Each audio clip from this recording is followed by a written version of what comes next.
Snipers HQ, where we calibrate the soul. Snipers HQ, where we calibrate the soul. Master the emotion, then we tally back the goal. Confluence rising, look at how the level stack. Sniper discipline, never looking back.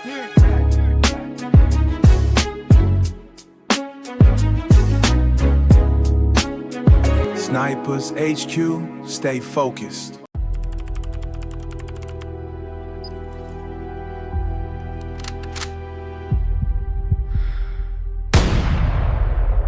All right, so boom. So Monday we got Besson. This is already starting walking through the door, right? Because the folder is already orange.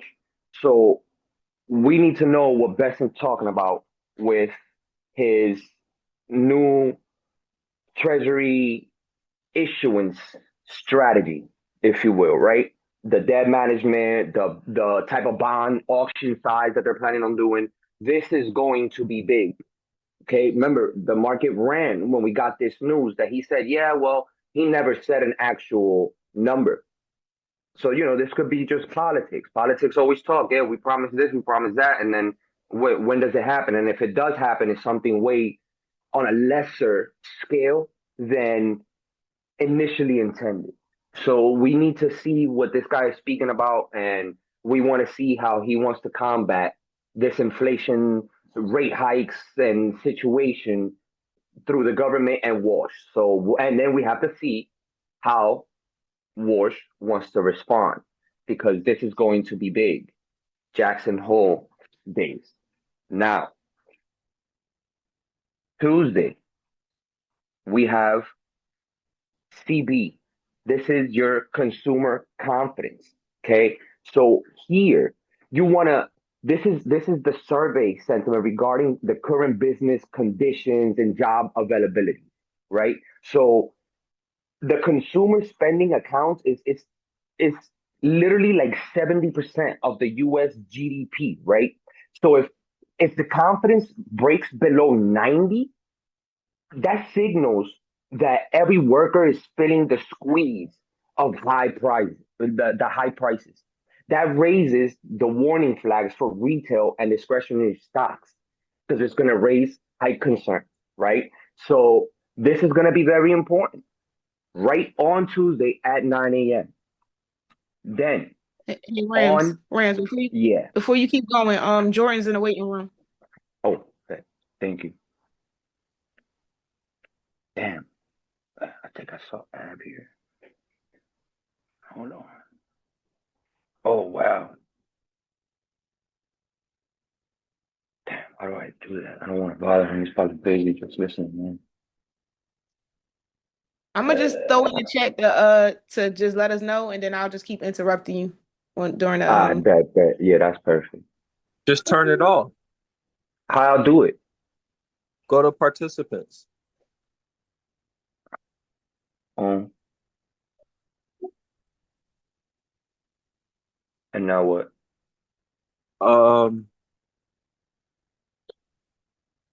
Participants, then settings, and you should see disable waiting room. I don't see the settings button here. I see the three dots, but it just asks to unmute. Make me the host, and then I'll make you the host. Word. Bet. Bang.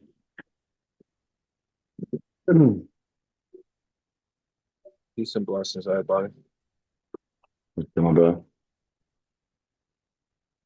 Hey.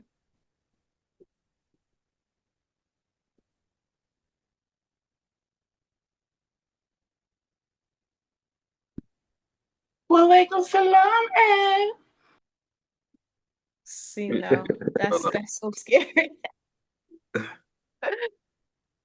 I gotta go on my laptop to do it. Oh, because I'm on my tablet. It's probably like a desktop hardware that you get the button. Yeah, exactly.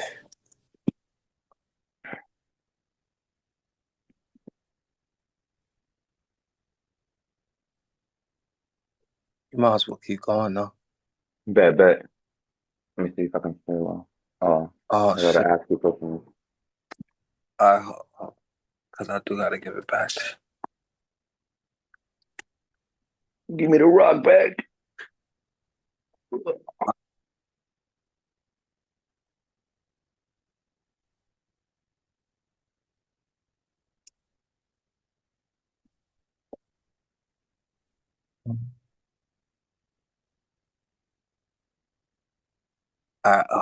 I'm going to Discord real quick to pull up the link, the Zoom link. Um,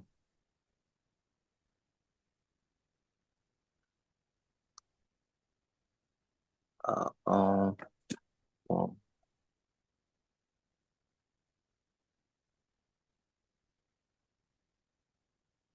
um,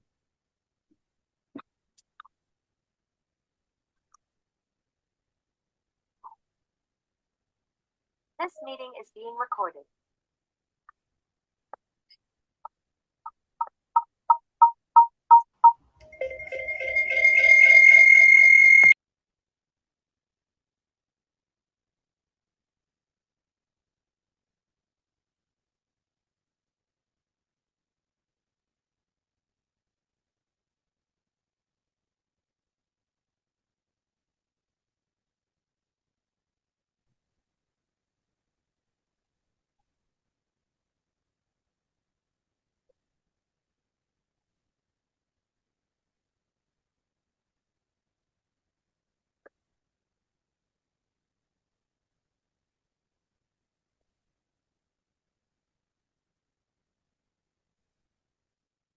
why I'm not seeing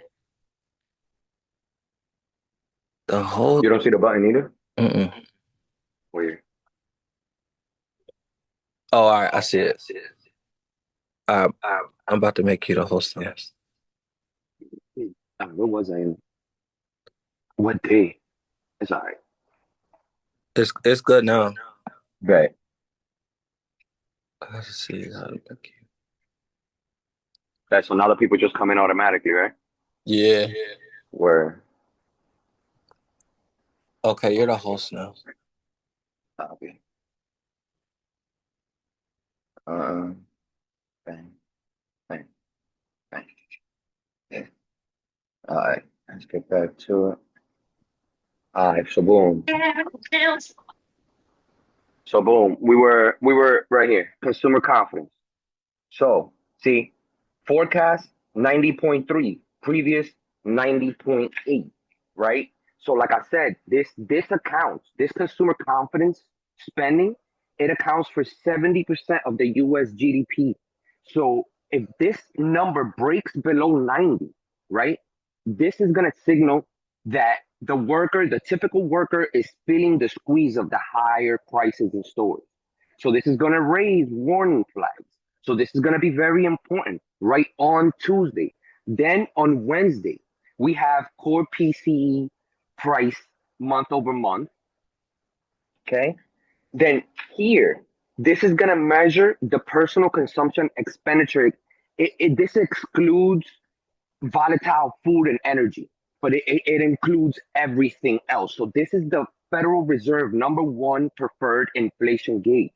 Okay, so we're gonna want to pay attention to this. If say if this print, right, if this print's greater than this point two, this is gonna confirm basically that inflation is accelerating again. Okay, so we want to watch this very closely, right? Forecast point two. If that comes in hot, greater than that point two, there's concerns. That's a big concern. Then on 8:30, we have the GDP quarter over quarter. Okay. And over here, this is going to track the economic health. So if this prints above this 1.5, if that prints above that 1.5, that's going to show resilient in growth overall. So a print below 1% is going to raise stagflation alarm. So that's the way this works. Okay. Then obviously Thursday, very important, unemployment claims. Okay. So this is always very important. This is always one of those moving the markets. The market reacts to this right away. So the forecast is going to be 208K. Okay. And then versus the 206 from the previous time. Now, what this unemployment claim counts, it's individual filings for the first time state jobless benefits, not continuous that you keep filing for unemployment the first time. So this is why you get that number. It's the first time unemployment, the people that are filing for the first time. So then this works like the labor pulse. It's like the market, right? So you want to check the pulse of the working market, right? Of the labor. So now a tight labor market, if this is less, right? If it starts going down, it gives the Fed like free reign to keep borrowing costs because there's no mass layoffs hitting yet. So if there's no mass layoffs, they could do whatever they want because everybody's working, everybody got money. If this starts to tighten, now they gotta have to act. Okay, they're gonna have to hike rates. That's how they act. Very important here. Jackson Hole. This year, all the big dogs show up. All the big dogs show up. Everybody that's anybody is gonna be here. This is the global central bankers, finance ministers, the leaders are in the economy. Everybody who's anybody is here, and everybody's gonna be listening to all the talks. Then we're gonna have on Friday. This is gonna be in Jackson Hole too. It's all 3 days. Bang bang. So it all comes together. Then the Fed is gonna talk. The chair Walsh, right?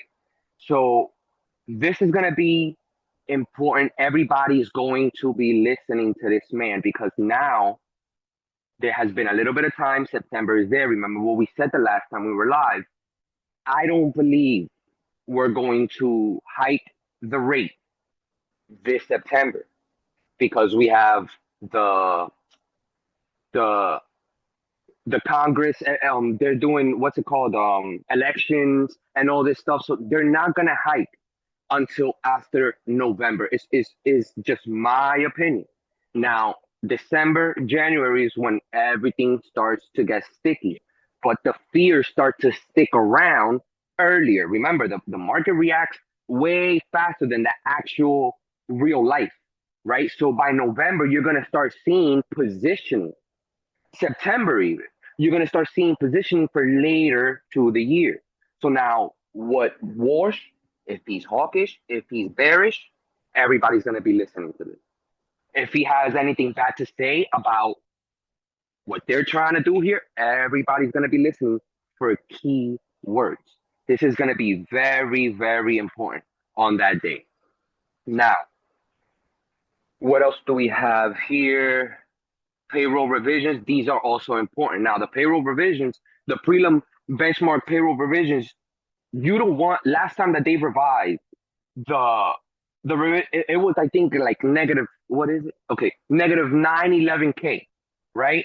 So that was nasty. They revised that, and you're like, damn, you told me this number, but now it was negative 911. That's crazy. So you either lie to me or now the economy is not showing the strength that you told us when the numbers came out, right?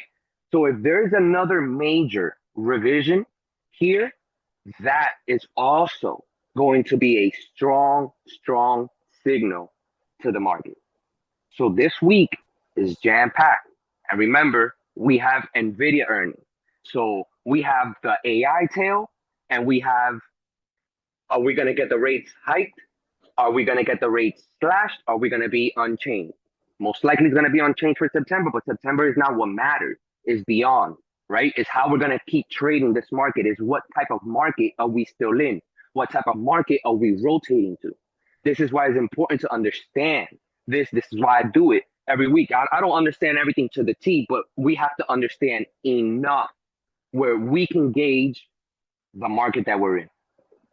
Now, we're going to come and check spread. So this is the yield curve right here, okay? And FRED only stands for Federal Reserve Economic Data. This is where everybody sees this. You can pull this up on TradingView, 10-year/2-year, and you'll have the same chart. You mark your zero line, okay? Now, this is very important to understand because let me pull out this right here. Now, all this is the math that they do with this chart. 10-year minus the 2-year. So when you look at the 10-year, it has a certain percentage, whatever it might be, 4.7, whatever it is, and the 2-year is whatever it is, right? That is going to equal the spread here, okay? Whether it is a negative spread or a positive spread, okay? It's very simple. Above zero, those are positive numbers. That is a normal curve, right? All of this right here. Not this. Right here. All of this. This is all normal behavior. That is a normal curve. Long-term loans pay more than short-term loans. Okay, that's what that means. Long-term loans, short-term loans. That's all that means. Now, if it's at zero, right at the zero, right? This is the break-even waterline. It's like, what are we doing? Like, things are good, but things could get bad, sticky real quick. Now, pin up some of the. So now, this is when you hear on the news the yield curve, right? And the yield curve, you might hear them say it's inverting.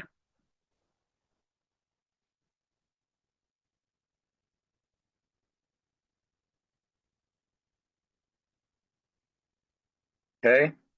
That is called, oh shit, sorry.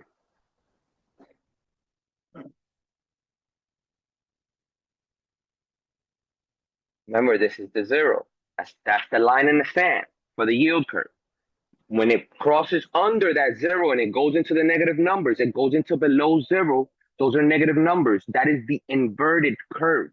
Short-term borrowing costs, right, exceed the long-term. So now this exceeds this, okay?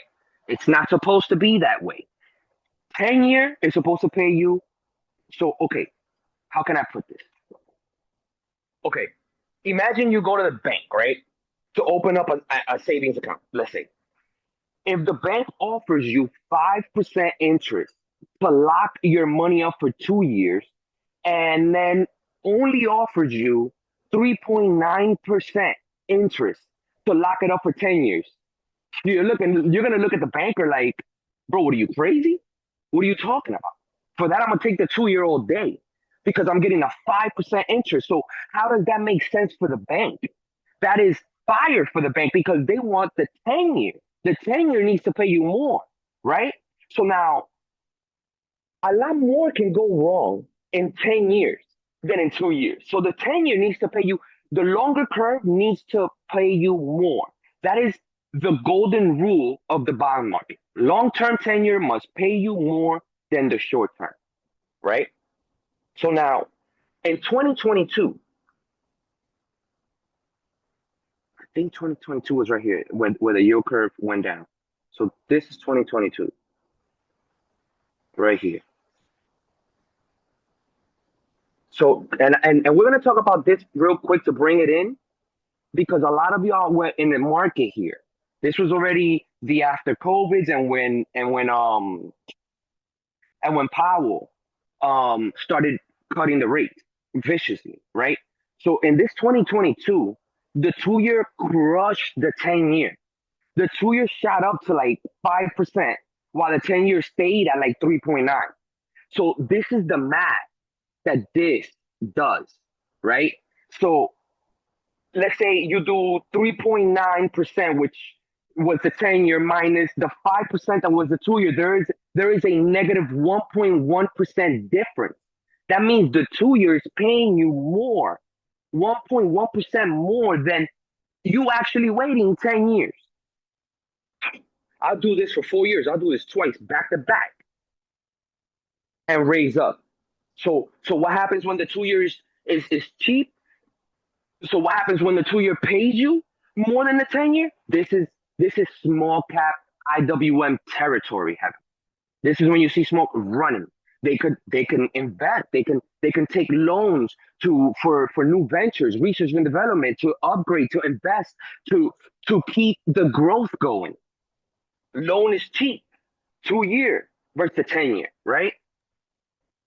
Oh. So Ram, real quick. Yeah. You saying when the 10-year is inverted, the 2-year is higher, so therefore small cap stocks are run better? Am I understanding it correctly? Yeah, if the 2-year is paying you more, if the 2-year, so we're gonna go through that. What happens on each frame, like the 10-year versus the 10-year up versus the 2-year up versus the 10-year down versus the 2-year up, like that. We're gonna go through that. I'm just slowly bringing it in, Yeah. because you see these. This is so, like, it was weird for me to understand. So you see all of these. Yeah. All these, if you look, right? If you look, all of those come. This one I want to. So if you look at the pattern here,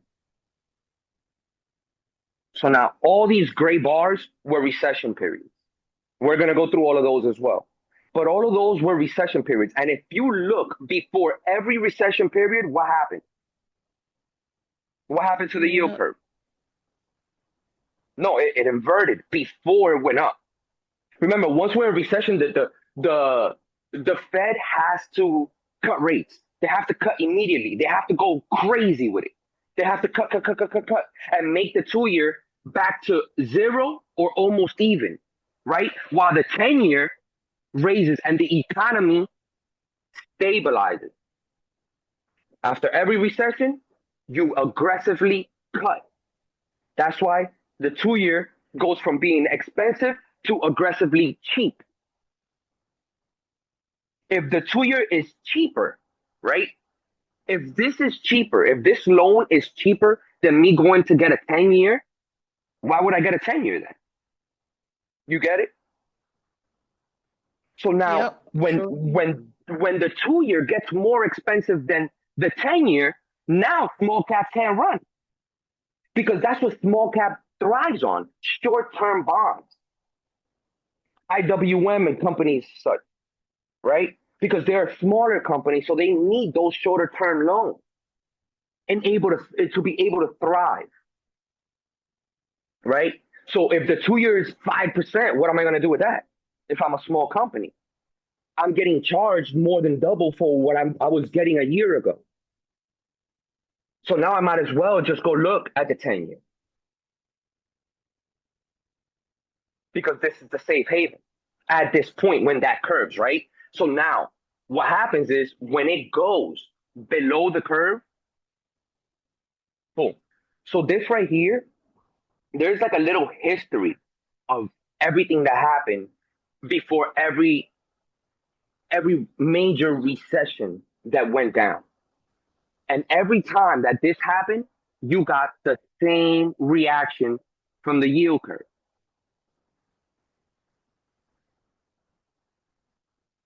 Right here, we didn't go all the way. So remember, this was COVID. So in COVID, this was a mild recession. This was very mild, the recession in COVID. A lot of people didn't even feel it. And remember, all through, what was it? I think all through this, there was a bunch of stimulus checks and everybody was getting paid. Labor force was still strong. There was no reason to, even when they started hiking, remember that Powell had to start hiking in 2022 going into 23 viciously. Remember that. And they've been unchanged for a while now. So when they were hiking, they were here. They were here. And that's why everybody was telling Powell, like, yo, relax, like, relax, relax. And that's why they were saying he was doing a bad job, but the economy was still strong. When the numbers kept coming out, everything was still stable. So this stuff, every time this happens, there is about 6 months to 2 years spread before the recession actually hits. Because all this economic implosion that happens to companies takes months to actually be felt by them. Because remember, there's stock. There's always supply and demand. So if I'm stocking up while everything is good and everything is fine, I'm good. I don't feel those hits until I really, really need to re-up. And now from then on, as the weeks, as the months fly by, now I start reporting these little holes in my losses because I went through something like this if I'm a small company.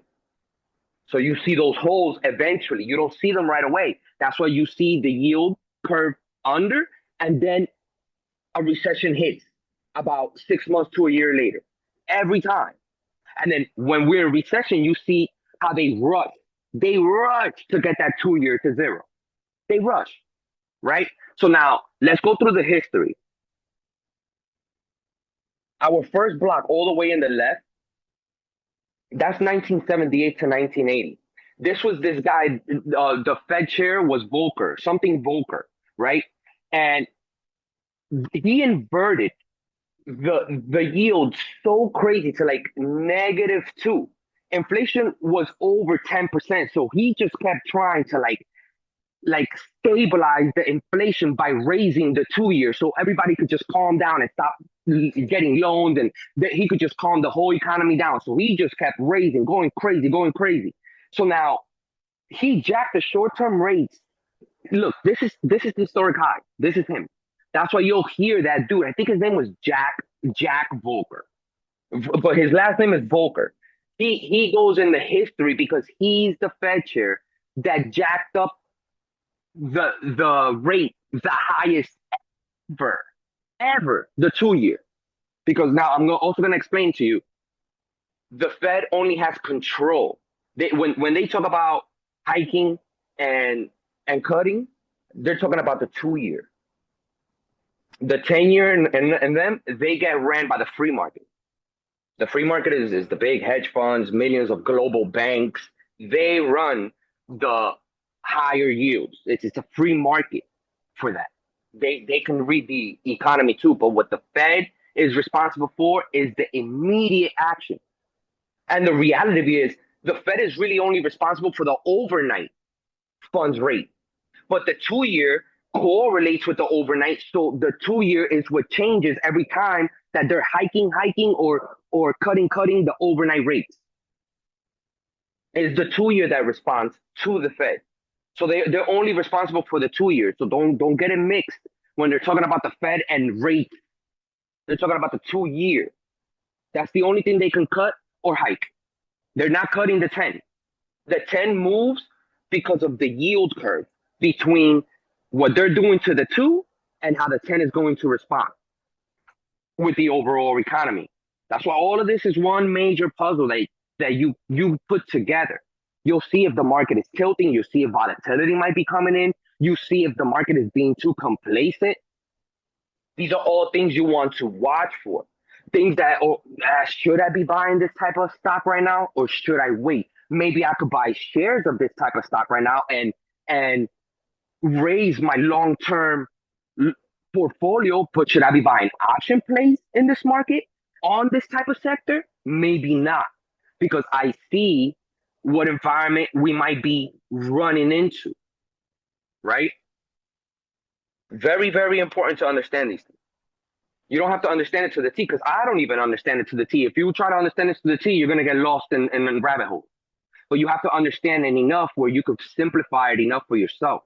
That's why it's the golden rule. 10 year needs to pay more than the 2 year. A long-term loan has to pay you more than a 2 year.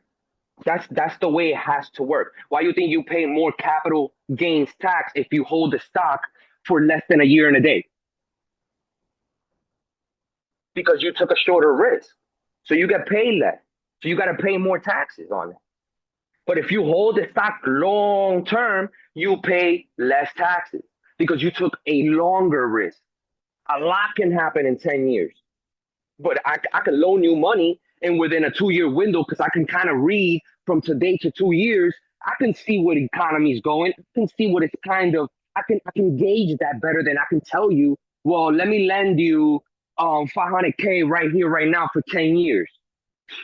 I don't know what's going to happen 10 years. I can't lend you 500K for 10 years without it actually costing because the risk is there. It's a higher risk. So this is very crucial. So when this guy did this, right? It was a 6-month recession. This whole thing right here, this little gray bar you see there, that's 6 months worth of recession right here, end to end. So you see like the rates, he hiked, boom, and then all of a sudden he had to slash it. He slashed this all the way past zero where the 2-year was damn near like free. So he can stabilize the company, the economy. But then the same guy was still in, right? All through this. So the same guy, he was nervous that inflation was so high before and it was going to creep right back up, right? So this, he does it again. He starts boom. And then recession comes again. This was like the industrial recession. And Volcker, he I think he raised it this time to like 20%, inverting the curve to like negative point like 1.5, right? And it was like 16 months because you see this was longer. This lasted like over a year. This whole the industrial recession, unemployment peaked to over 10%. And then this rebounded, poof, plus 1.2%, where you see the whole industrial boom right here. And then everything was beautiful all up to there until the Fed starts to get concerned again, because after a long while of things booming, you start getting inflation periods. Inflation starts to slowly creep up. You have to start dialing down on certain things. This is the way the system was built, right? Behind the fiat money, behind gold, behind all the reserves. This is the way the money moves. So now, 1990 was, I think, this was like a war. Some war happened here, and it was a loan crisis. So then you get the yield curve invert again. You get your recession a moment after. So even like if this is hard for you to understand, every time you see this yield curve under zero, just know that volatility might come in the months to come. This is the point of this. This is the yield curve. It's called FRED. This is the FRED yield curve. This is the 10-year versus 2-year. You want to understand if the 2-year starts to creep up and the 10-year starts to creep down, there's an inversion going on, right? Right here, this was the dot-com bubble and the dot-com bust. Then right here, you get the 2008 financial crisis. This is COVID. The history always rhymes. This, we already explained why we didn't get a recession after that massive, because Powell did bring it back in. He got lucky that the economy was doing good. Everybody had money. Consumers were resilient. Everybody was spending. Even when jobs were closed. Nobody was getting fired. Everybody was just collecting. And then everybody came right back into work. So there was really no recession that happened. Now we're getting to deep waters again, right? Where you're going to have to start hiking the 2-year, not September. You might not do this in September, but you have to start thinking about it at some point, because September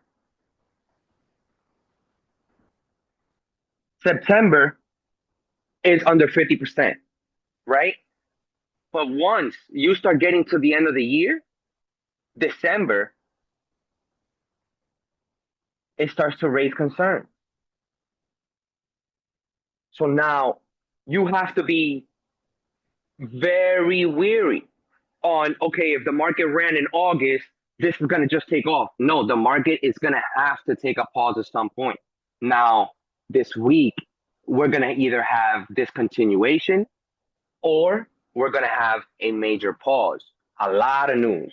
NVIDIA is going to paint a big picture.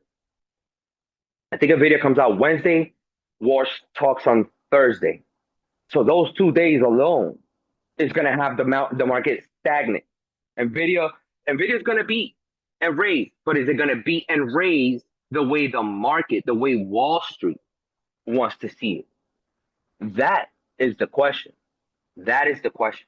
So this is very, very important this week. I'm going to be paying a lot of attention to this. So,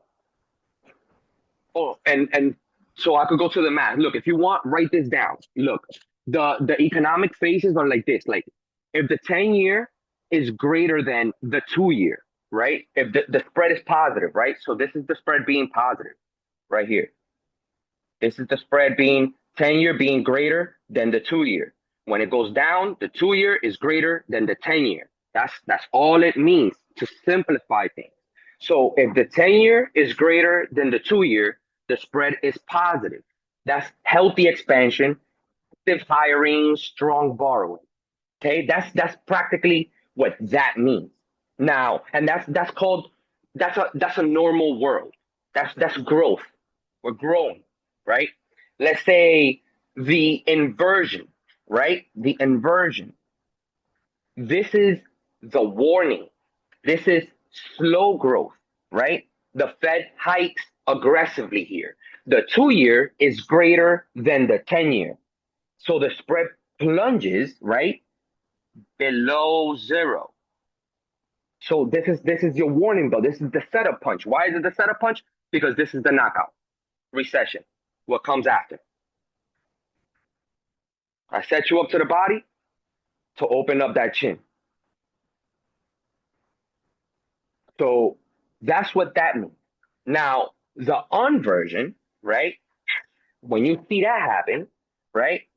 That is where the curve flips back to positive, and then you'll notice the lag from this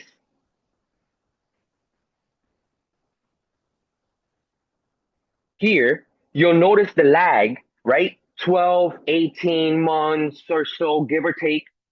The effects land on the corporate earnings and debt refinancing and all that good stuff. That's when they start to feel it. Because it's not like I cut you and you feel it right away. It's a cut that you feel. It's like a body shot that I've been working you to the body since round 2, and then all over like round 7 or 9 is when you start feeling it. It's when all of that starts to take effect. It comes in later. Body shots pay dividends at the end of the fight. As the fight progresses, as the fight goes on, the more I concentrate downstairs, the more it's going to open upstairs for me later on in the fight. So that's what that means. So then, and that's after that comes the recovery, right? So after every recession, there's a major recovery. Recession, major recovery. Until yields start eventually winding down again, because you have to start, okay, after every major recovery, the economy's running hot, everything's going crazy. Now inflation starts to tick again. Hey, we here. So now you have to just start mitigating.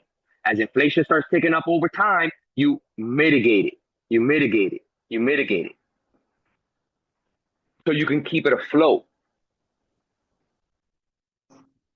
Boom. All right. So does that make sense a little bit? I know it's very confusing. No, that was perfect. Okay. So, okay, good. Okay, so look, and then this is another way you could look at it. Did you guys write down the 4 phases, like the growth, slow growth, uninversion, and then the recovery, right? When the Fed completes the rate cuts, you get this. Boom. They're hiking right here, and then cutting, boom. Right? So that's how it Right. works.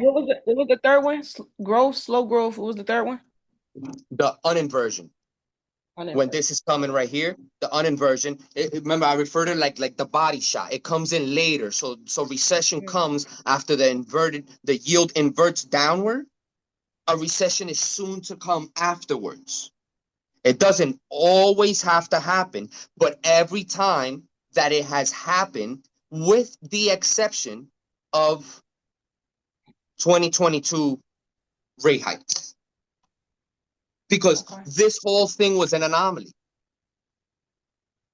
From here to all of this sparked something that we haven't seen in years and years and years. So every government closed down. So there wasn't really a major recession after this, which if you look, that yield inverted way rougher than every previous time,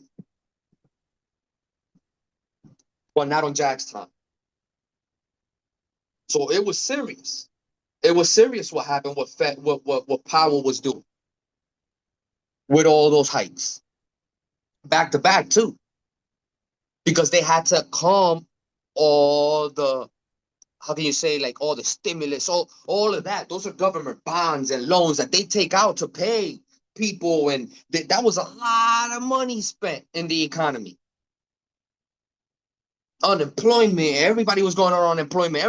I was working through the whole COVID. But when I was working through all that COVID stuff, I didn't get no stimulus, none of that stuff, because I was working. My job was still going. I work in hospitals and all. So I was still going to work. And then I was hearing people was making their full checks. People I know was making their full checks not working from unemployment. That is crazy.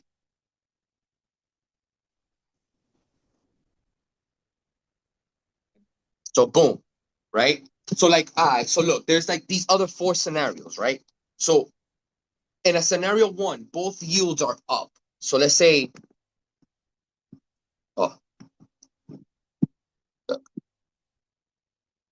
10-year, 2-year.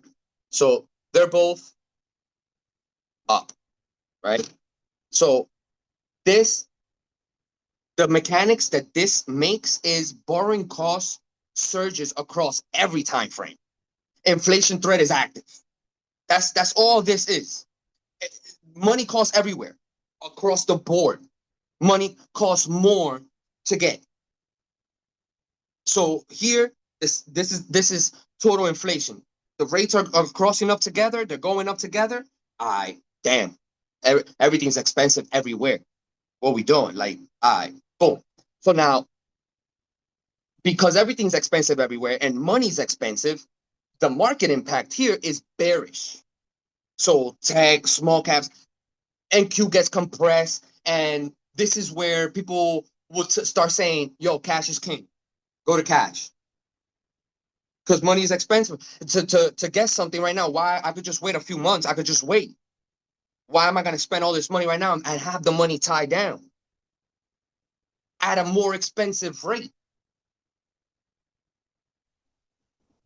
So then scenario B, both yields down. We just went up, both down. Now, the cost of capital here, what does it do? So somebody answer me. If before, when it was up and the cost of money was expensive, so now what is it doing? The cost of money is cheaper. So the gravity here turns up. People are going to spend more. People are going to borrow more. The economy is going to move more. There you go. There you go. The market impact here is bullish. This is free money. This is free money. The 10 years down, the 2 years down, I'm in there. I'm in there. I'm making investments everywhere. This is rocket fuel for equities, small caps, QQQ, IWM, all these type of companies that are in growth mode now. This is called just straight up growth mode. Free money, right? Now,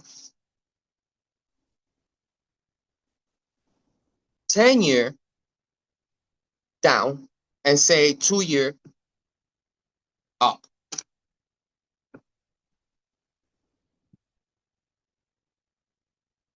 Remember what we said. This is when the yield starts to act crazy, right? So if the 2 years up and the 10 years down, short-term debt becomes more expensive than long-term debt, right? This is the inversion, right? This is where you might get these recessions because now these companies can't invest when they thrive in the short-term debt. I can't invest, it's too expensive. My company goes underwater. So the market impact here is going to be, this is your inversion. This is the warning. The bank lending margins, they just collapse, right? And a defensive rotation starts. This is where you go into your industrial stocks, dividend paying stocks, stocks like this, because growth is no longer going to be able to keep running as it was. The short-term debt becomes too expensive to keep growing. Now, okay. So boom, y'all got that one. And then now the last scenario, which will be your fourth, right, would be, take these arrows off, the 10-year up, okay, because we just did it down, and then the 2-year down, right? So now short rates fall right here. So the short rates are going to fall on slowing growth, but long rates stay high on debt. So this is supply versus inflation fears. But this is volatility. This is where the inversion happens. So the delayed damage starts to hit earnings, money starts to rotate. So certain stocks start to lose capital while other companies start to rotate. The value companies and the Dow Jones, gold, the precious metals, the things that are your safe havens, right? Because what's coming? Recession.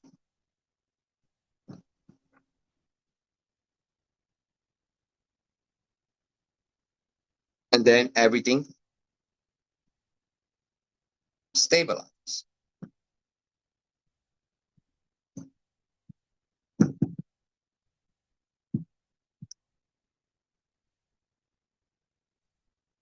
See, these you don't get a lot of when this happens.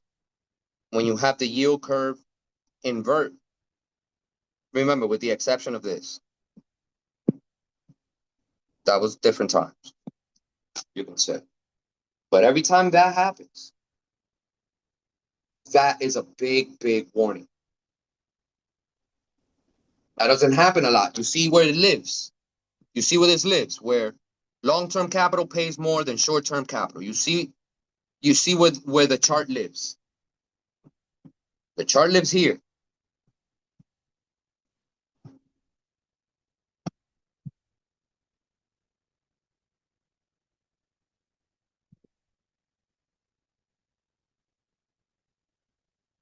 The chart lives there.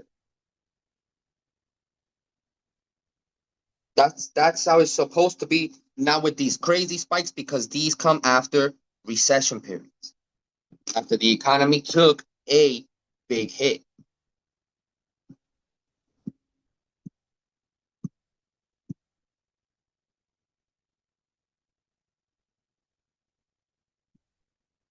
Oh. So that is our talk about the 10-year yield. I'll let you guys digest this a little bit. I probably went too off and confused you guys. You know how I get, but we'll go over this. That was good. We'll definitely keep going over this periodically so we all understand it more. How about that? So that is what we'll do with this. And now let's move on Oh, of course, my headphones are dying. So,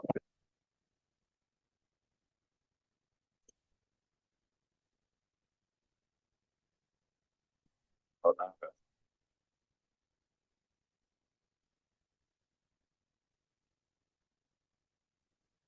All right. So now we're gonna take a look. I'm just gonna have you on the loudspeakers. We're gonna take a look at these two. See these other two tabs I have there. It caught my attention. It just caught my attention because, all right. So look, we all heard about this, right? The situational awareness portfolio from the guy Leopold, whatever, whatever. This guy right here is Big Dog Ken Griffin. So now, look what this says here. Citadel says it unwinding more than 80% of risk tied to situational awareness portfolio. I read some of the article. It's always good to see what's going on. I saw this live, but what catches my eye here is you shed 80% of this whole AI portfolio. So what I see is an institutional fund take profits into the strength. Now, that's a little concerning because if he thinks this can still have more legs towards the end of the year, you're going to get rid of 80%, damn near all of it. I don't know. Maybe he knows something else, right? Nvidia earnings is right there. Everything could still pop. Could he be wrong? Yeah. But this is a little, it catches my eye. It makes me think. It makes me think, can AI pause for a little bit? I don't know. I can't say because I have to see the reaction with Nvidia. Nvidia will shift. What's that saying that they say about the tides and the boats? So Nvidia has the power to shift the rest of the market because when we look at AVGO, I just echoed. So when we look at like companies like AVGO, Dram looks stale in the charts. We'll take a look at it in a second. It looks kind of stale. AVGO, I don't know. That has earnings coming up, but Nvidia will lift it because whatever Nvidia says, you already can say I can foresee that AVGO is somewhere on the same path, right? So Nvidia is the one that's going to give light to if we're going to keep this AI story as strong as it is, because I believe in it. There's a lot of pockets that we're going to be able to invest in because of the AI story. But can these specific stocks just keep going on and on and on? Some will. A lot of them are going to start falling off. Is my little prediction on that. So this raises concern, just the headline alone, because it's not even about that he reduced and it's free money, and then you read the whole thing. To me, it's more like, damn, that's a little crazy right there. What do you know?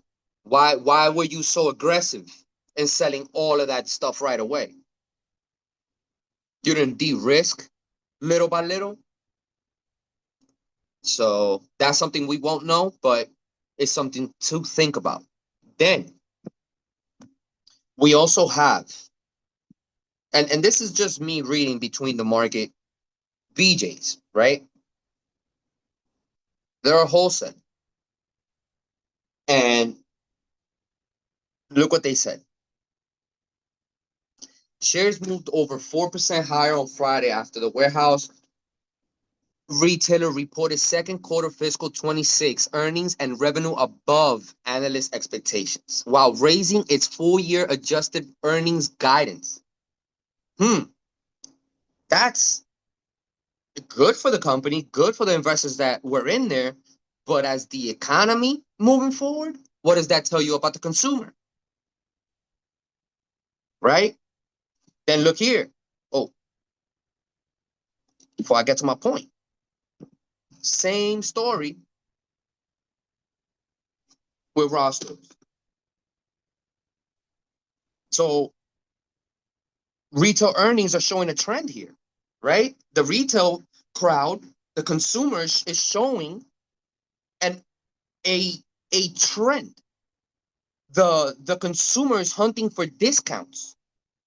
They're depleting out of their savings. Things are getting too expensive elsewhere. They have to come to the discount stores because these guys are blowing earnings out the water. The money in the economy, the money in consumer, right? The consumer is rotating where they're spending the money. So that's something we want to watch. If I'm not trying to go to these other stores because everything's too expensive, inflation, right? Rate cuts, right? At some rate hikes at some point have to happen. So this is concerning. But just a little point to little food for thought. Doesn't immediately mean run for the fire exit, but it means stay alert. Stay alert because now, like we were saying months ago, the hikes and the Fed, all of that was going to be the story. See, the war has they still talking about the war and all that was started. It's still going on. It was going to go on the rest of the year, still going on. And then now the inflation talk, the chatter has gotten louder and louder where it's not chatter anymore. Now it's a discussion. So we want to be careful how we invest going forward.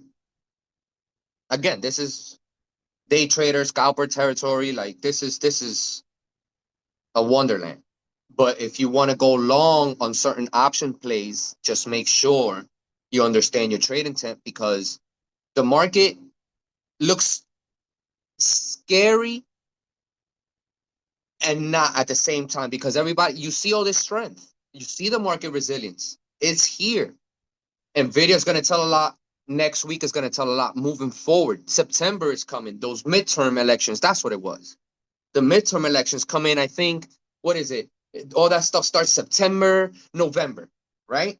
So now we got that little plain VIX because that is our hedge of volatility spiking. What do you think happens when all this midterm and I'm not very politic, but I know blue goes versus the red, and a lot of the chairs, or I think all the chairs are up for discussion in this term, and they're gonna start battling for new rules and all these new policies, and all this stuff wants to shift, and people are gonna start not seeing eye to eye.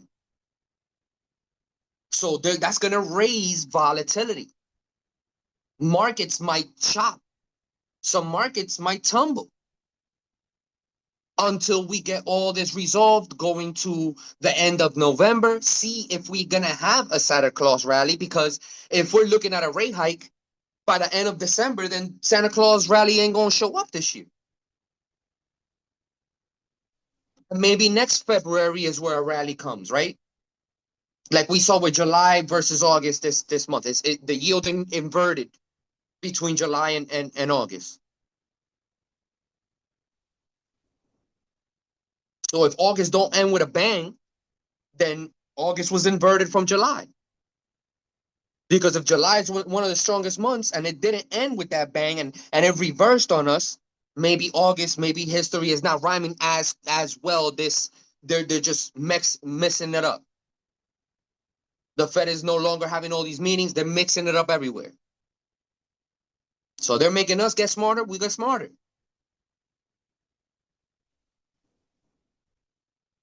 So that's what I see with this. That this is just a little concerning. These two little pieces of news here, that made me think.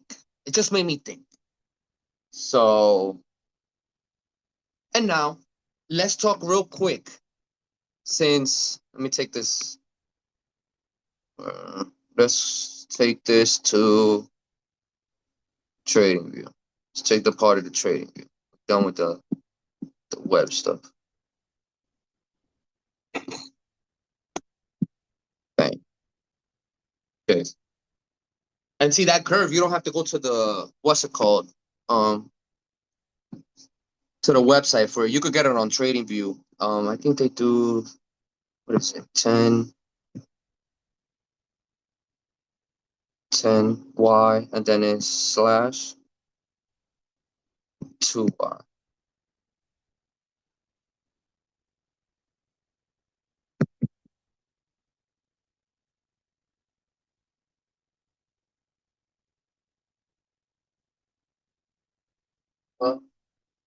Is it T10? Hold on. I gotta find this for you now. T10 Y slash right here. So T10 Y2Y. It's treasury. That's why the T and switch to daily so they don't show you small intervals. But this is the yield curve right here. Oh yeah, there you go.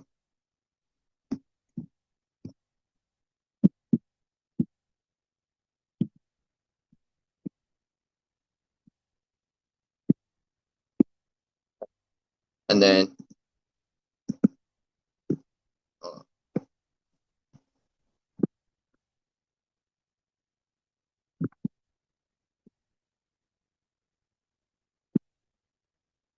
oh, that's your zero line right there.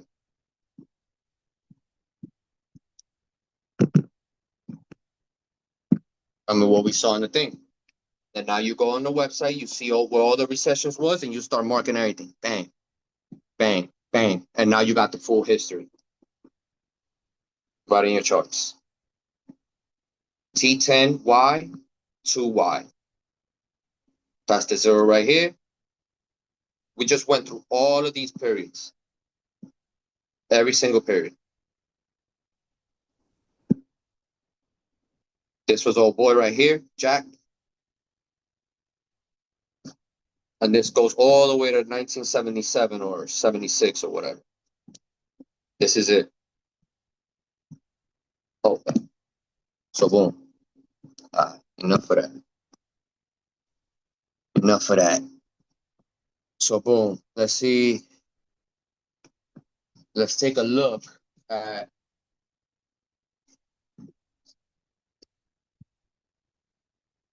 market.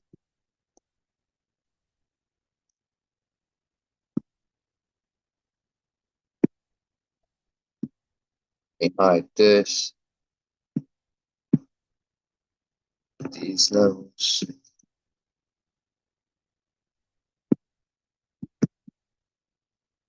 You know what? I'll make it clearer for you guys. Take this. Bang. All right. So RTY right here. See everything. I'm gonna basically almost have the same outlook on everything.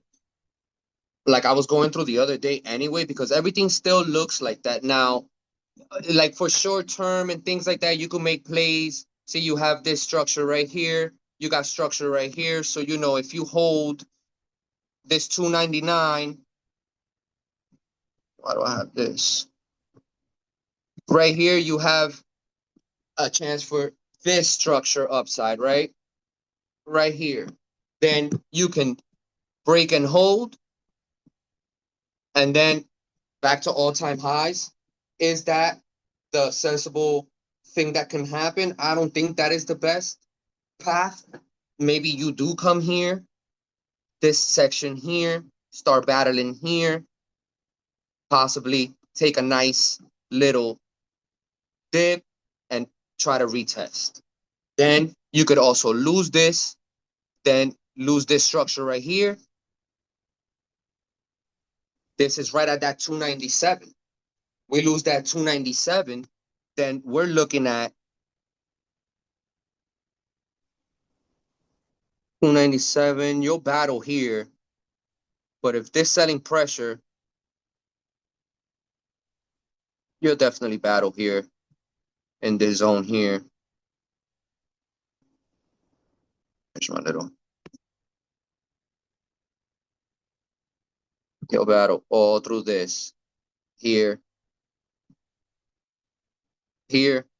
But that is our last line in the sand for IWM, because if IWM, if you do this higher low, you got your high, boom, boom, and then you come here, reject this, lose this, this is all for the taking, all the way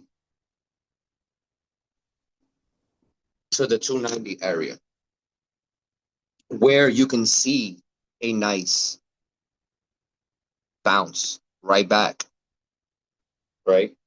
Right back to our last demand zone. So IWM this week, it still looks, it's right at, it's at that pivot point. Everything's at that pivot point. Everything's looking to be at that pivot point. So now you have good structure to work with. This is a whole range right here.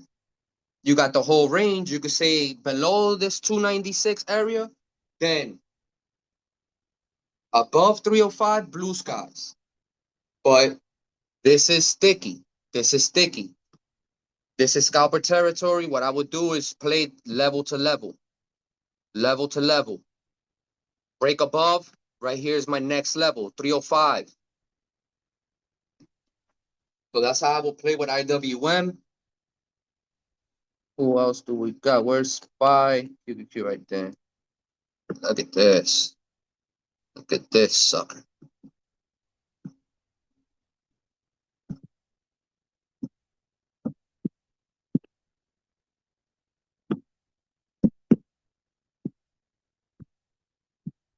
This.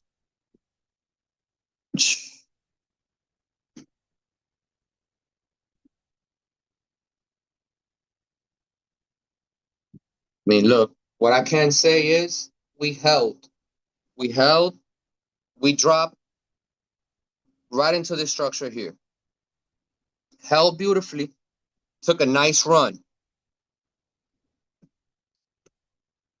That run sparked, but it didn't keep up the fuel. We get this little range and we broke right under the structure. So now, can this be a possible bear flag? Let's see, what's this, QQQ? Let me see some. Let's take a look at the weekly right now.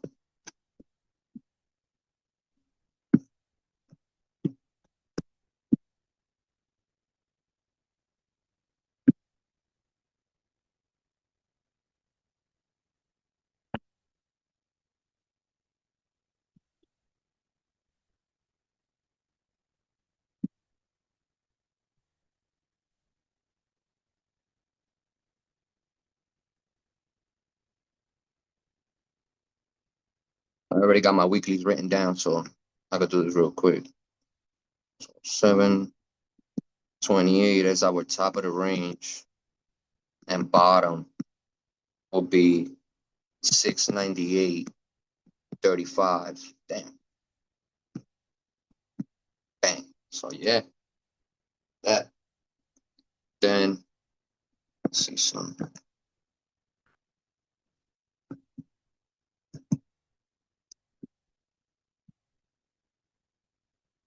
We got 698 and 694. So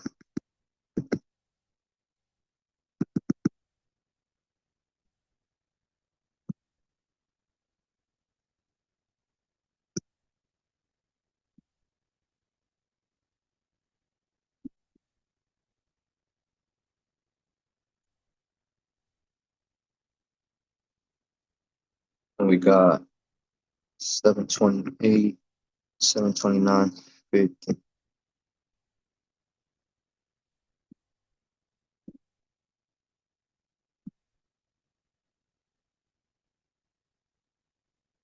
Bang.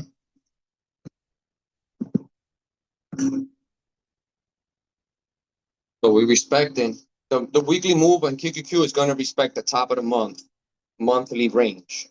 So it caps right at the top of the monthly range. And if you notice, this month, we have been doing nothing. Hold on. Give me a second. Let me change this to the daily before I go too deep in. So boom, look. This whole month, we've been raging. We gapped up as soon as the month started. Bang. We've been raging at the top of the range of the month. The whole entire month. So this is like saying, right? I'm not saying, guys, that this has to happen, right? Just to point out, at this high volume node right here, look what we're rejecting. Right there, that is a beautiful confluence spot. Why? Right where we're rejecting, we have a huge volume node, and we also have the 9, our momentum oscillator there, and then we have price right under it. I don't trust the indecision and the hammer for a reversal. I don't trust it because they didn't really step in heavy. They didn't step in heavy. There was an indecision right at the point of interest. So it looks like we're losing that point of control on the heaviest volume node here. So if we cannot reclaim above it to come check the top range of the month where it's been at, right? To go and wait for NVIDIA here to see if we're just going to have an explosion. This can't reclaim this 9 and our zone. We could see back to this 701. Now remember, if it happens too early in the week, we revert right back to that 710 area. 4.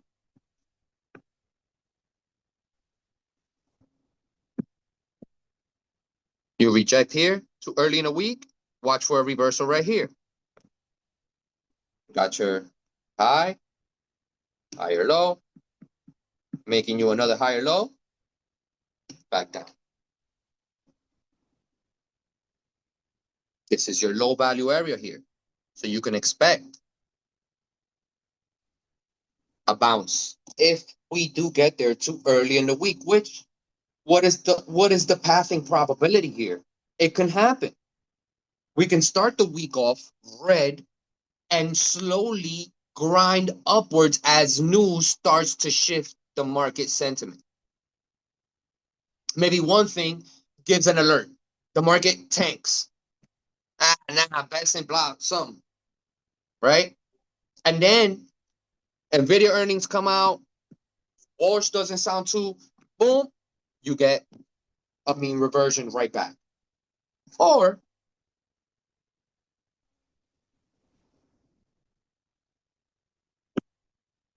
you pop up, Besson props the market up right on Monday. Now we're going to do everything we can. We pop, all that. Then, poof, we come, start waiting for Jackson Hole, start waiting for everything else, NVIDIA. So most things that are important, more important than others, disappoint. Break right back, break Besson, right back to the monthly opening range. Why? Because this monthly opening range ends right where the bottom of my value area is. So we can revert if this happens too early in the week. So everything will come out from Monday, Besson talking. This could either go this way or this probability. NVIDIA, everything does all right. We're better than expected. Right back, mean revert. If it's Besson that props the market up, we got to wait for NVIDIA. If some things disappoint, we mean revert right back. So that is what I see for QQQ, because QQQ is going to be very volatile for everything that's coming out this week. It's gonna react to everything. What else do we got? SPY. Damn, my coffee getting cold as hell. I forgot about it. Same thing with a little, I will say a little more strength and chances to bounce. You know what? We're about to do the weekly on this too, right quick. And this is a breakout from that diamond pattern. It broke to the top side, so it can come. It already tested the top of it, actually. So, I mean, SPY. Oh, I thought I had the square. SPY doesn't look too bad. That doesn't look too bad. The only concern here is we're under the 9. So if we keep riding this down and we reject here, now we have a problem. But we're going to look at what the weekly says. I want to see where it's gauging, because here we were, damn, what the hell did I just do that for? This one had a monthly range. It popped over.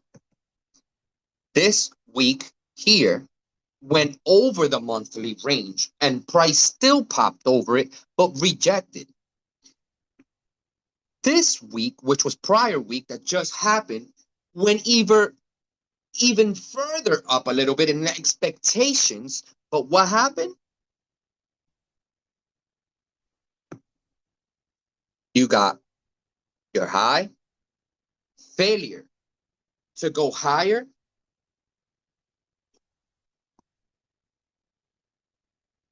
and you got your first structure to the downside. Now, the thing is that this is tricky, because you can chop.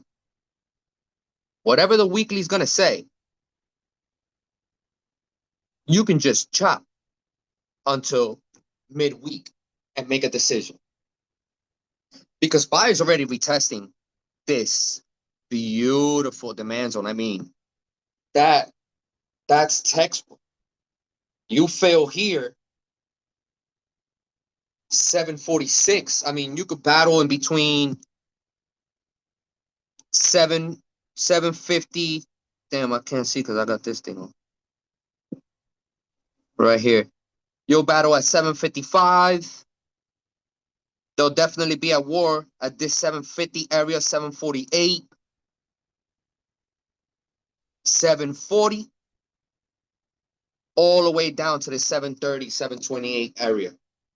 If we lose this structure here, now we got some nice downside. We already lost the 9. So momentum is gone. Now let's see who's right here or below, just to see for confluence. Okay, so you see, beautiful spot. Beautiful spot to bounce. The 20's right there. It's little green. The 20's right there. It can consolidate here, get squished by my 9, the 20, and get you a nice pop, or fail. The 50's right at that 750 area on the daily. Damn, I'm good. And the 740 is right with 100 sitting. Oh, all right. Yeah. Talk to me. Words of my boy. So, boom. That's what we got for SPY. SPY is tricky, but SPY looks a lot better for upside than NQ does, is what I will say. Oh, let's do the weekly for SPY, too. If you guys want to do it, following along, you're more than welcome to. I go down to the hourly to plot my clones, because the hours, it catches it better. You could go down all the way to the lower time frame, but then it becomes a headache. See, I once I got the previous ones already done, all I do is I come here, I click on it, I highlight the one I want to touch. I already know it's a 5-day. Those small ones, those are equivalent from 9:30 to 3:30, Monday to Friday. So all I gotta do here is come here, because I already got it highlighted. So I just come to the option and clone it. Bang. Oh, damn. Did I clone a different one? Yeah. All right. So, boom, you clone it. And then I usually have them locked. So I unlock it. so I can drag it. And then I'll drag it to the next 9:30 window. So right there, I'll make sure it say 9:30 to 3:30 because the hourly got that 30-minute gap discrepancy. So if you really like need that last 30, I don't. See, this is the gap in those 30 minutes. That's not gonna take from me or give me anything. Like that doesn't add or take from the weekly ranges. So it's not like price is gonna mean revert out, in that last little 30 minutes. So it's not gonna take from you.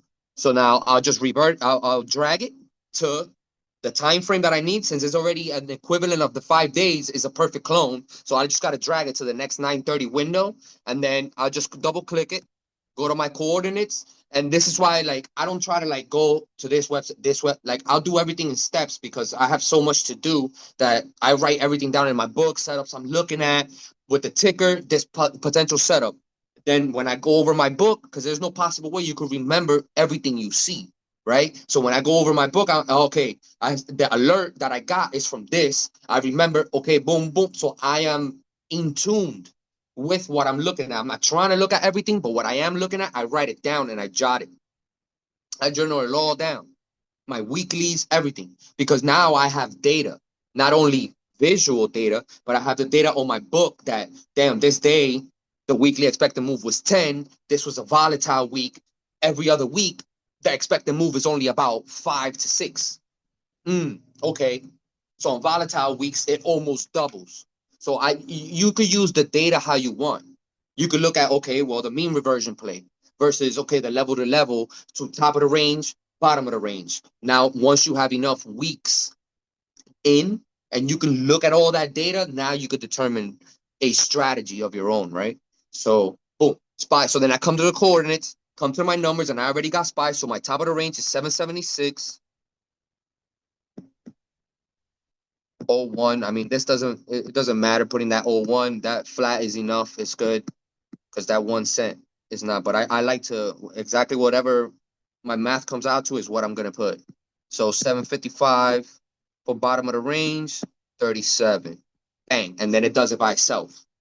See, it adjusts right where price closed. So then I come here and I lock it because then by me playing around, doing all this stuff, zooming in, all that, you're gonna touch one of them and you're gonna move it. And sometimes y'all know how I get. Like I stay moving my stuff, but you gotta notice it right away and revert it. You gotta revert it right away. If not, you're gonna be looking at something that's not. And then if you move something else, you'll never know that you moved down to later on you notice it.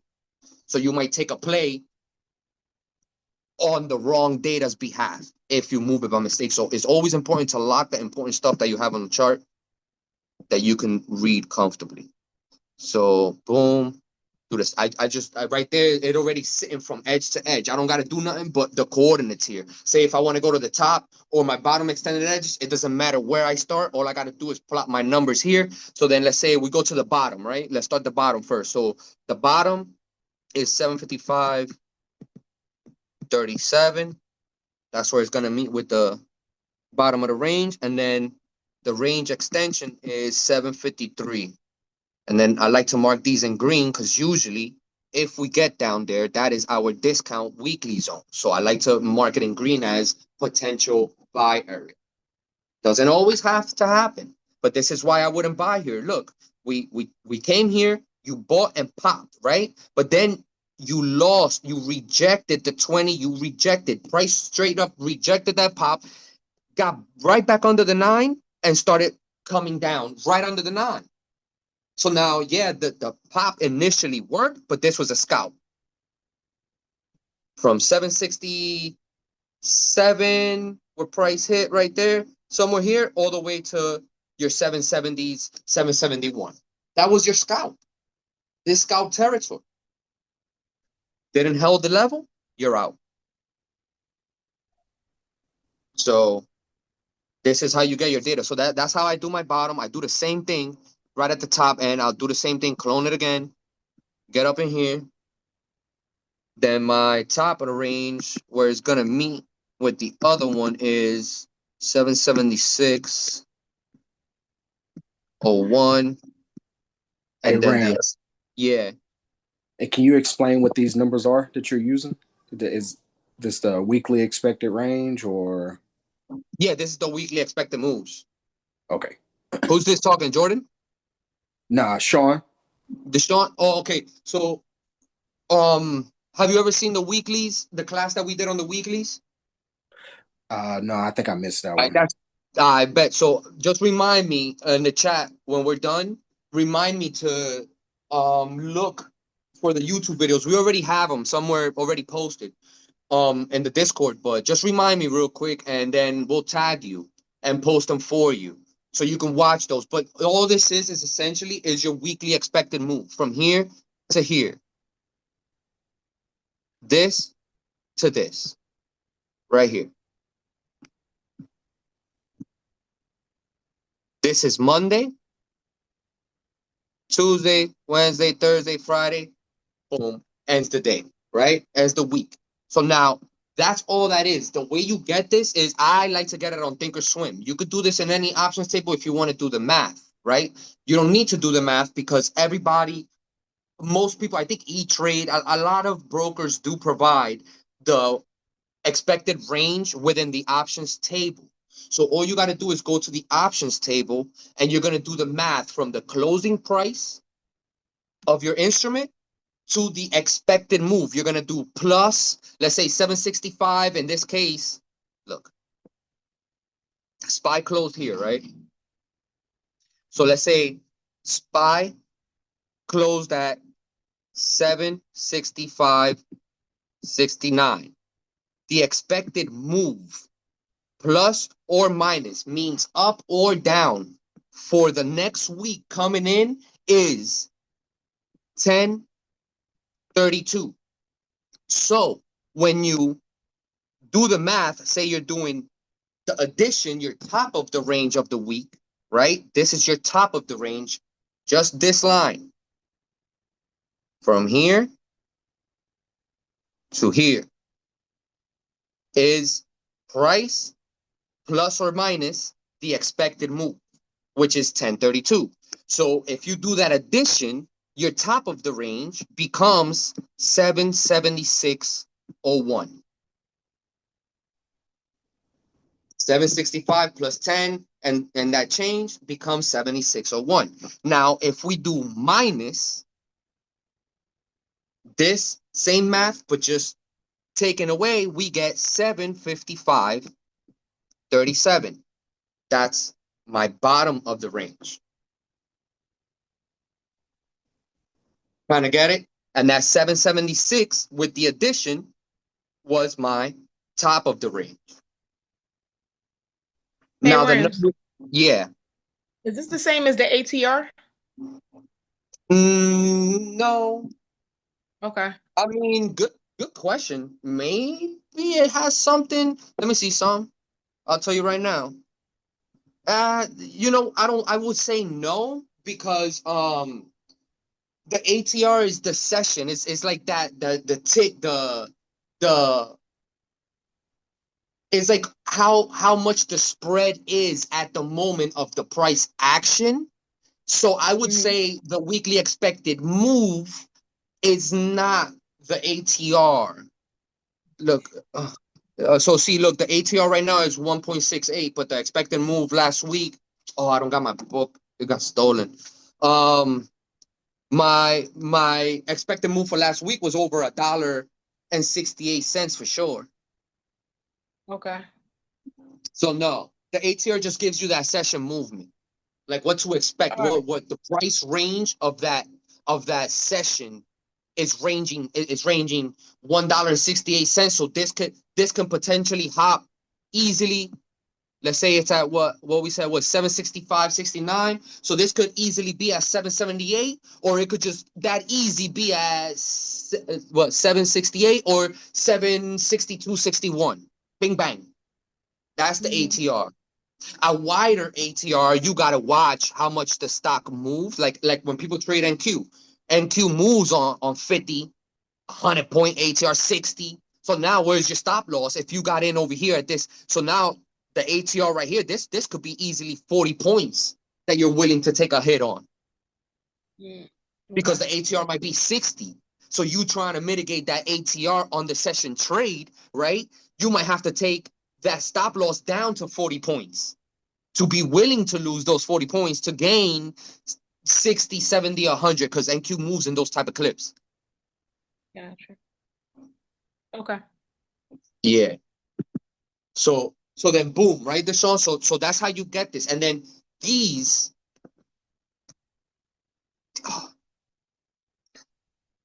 right here, this is what I call your bottom range extension and your top range extension. So the way you get this is you have to go on the weekly option board, right? Same thing you would when I do the monthly. It's the same process. You go to the weekly expirations, or you go to the next month expiration, and that will give you this big range right here, where price is going to be expected to move within this field, within the whole month.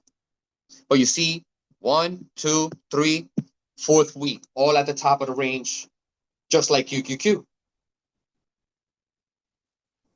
So now this is perfect here, because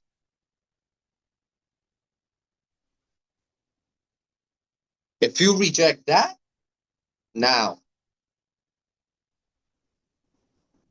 you come for this small gap at that 260 area. So, but boom, but that's how. Oh, my bad. I got carried away. So, boom, these right here, your extended edges. The way you get those is you go in the weekly board that you got the expected move from, and you're gonna open and look for the 0.16 delta to the top end and the bottom end. And what that 0.16 delta represents is your extension edges. So all you got to do is match that bottom of the range. It's going to be the same number, and then the extended edge is going to be the bottom of the extension that they see. If price really goes all the way down, like you see right here, how price responded right there, and then boom, and it pulls it like a magnet, because that was the expected range for that week. So price reacts unless it's a heavy continuation, big news, FOMC week, crazy earnings like Nvidia.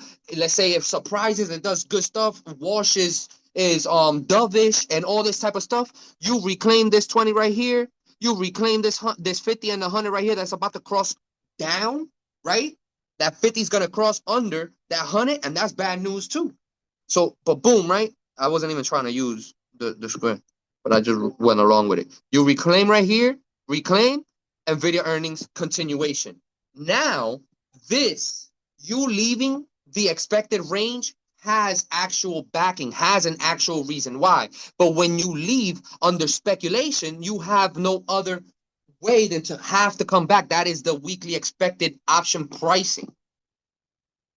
The option board prices this in from all the calls and puts for that week, for that month, for that year, 6 months even. So boom. So that's what we got for SPY. And then what you do is you see all these numbers. I have to come later and retweak, right? Because now you go on ramp. This is where you go on Rams on the charts. You ain't got to go crazy. Get your initial 6 daily numbers. If you're under or above one of those, watch the rest of the stack. See if any of your weekly numbers, if you're close to any of those are very reactive.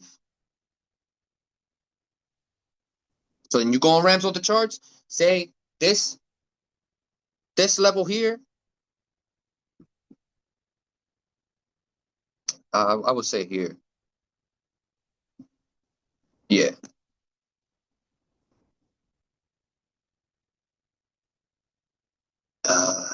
This is more. Yo. So boom. Number was that 767?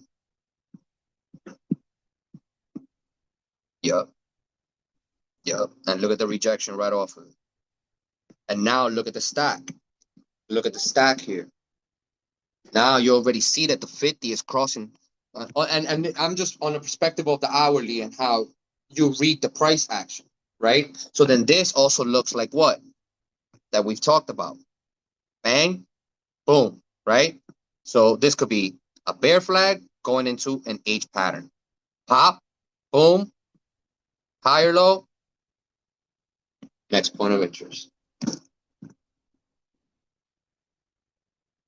Because those H patterns, traders look at those a little different. A lot of times what they do is this, boom, flag here, and then go. But a lot of times what I've seen those H patterns do is this. They come here, they sweep here, and because everybody's expecting the bear flag off the H and continuation, I've noticed the H usually pops, right? And then you'll have a point of structure where if you break above, it invalidates the continuation. So when I look at the H patterns, if you're here already, I never make a move until it breaks below for continuation, or it makes the higher low and it makes a decision on the structure where the higher low is responding to. So the H patterns, I love them. I spot them every time. Like, it's one of the patterns I always look, because those are continuation patterns or complacency, right? Because a lot of people will think it's gonna, oh, this is bearish. It's a bearish H. Bang, boom, continuation. But that's the thing. The market usually, when it's so, like, if the head and shoulder looks too clean, it's not gonna work. It's way too clean.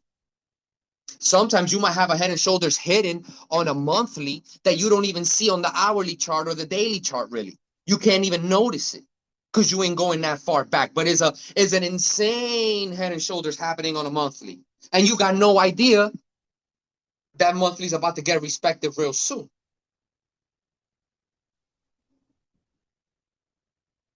But price action structure over patterns any day, because a lot of patterns can get validated anytime. It's always a possibility, and a pattern is a confluence to everything else that is going on around. So that's SPY, and that SPY is weekly without the updated levels for this week. I would have to do that later when I go on the site and get all that together. Let's take a look at Bull. What did Bull do? Pull back or anything? Let's take a look at Bull. Oh. Damn. Look at that. It pulled back, but it didn't pull back what we wanted it to do. Like it pulled it. See, if the history rhymed in the sense that, yeah, right after the earnings, you get the downdraft, but this thing just took off, and then you got the downdraft. So, but you got the downdraft at this structure here. I mean, we lose it, we're gonna look at this structure here. Where's this? Why didn't I mark that level? That's 758. So we right back to that 750 story. I'm also gonna update the levels here. Let's do the weekly for Bull. Hold on. Let's see what Bull is talking about.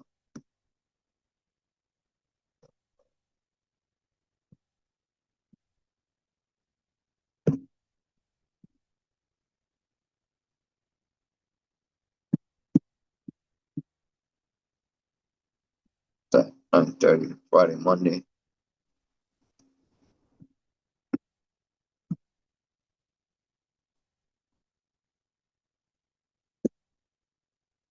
$3:30. So bottom of the range is 807. Wow. Damn. Better.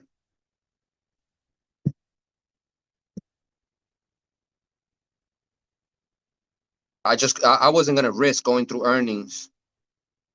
I don't care what they were talking about. So look, I mean, we can still come down to this structure here.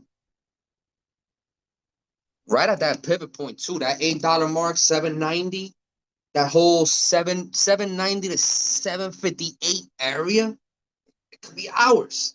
That could be ours. Let me see something. hold on. Let me finish the extensions just so I'm not blindly making any assumptions type shit. So clone this, get up in here, go to the bottom. I want to see what's the best discount we can look possibly forward to. And then the bottom was 807. And they killed earnings. Like it was a massive beat. Like it was unreal.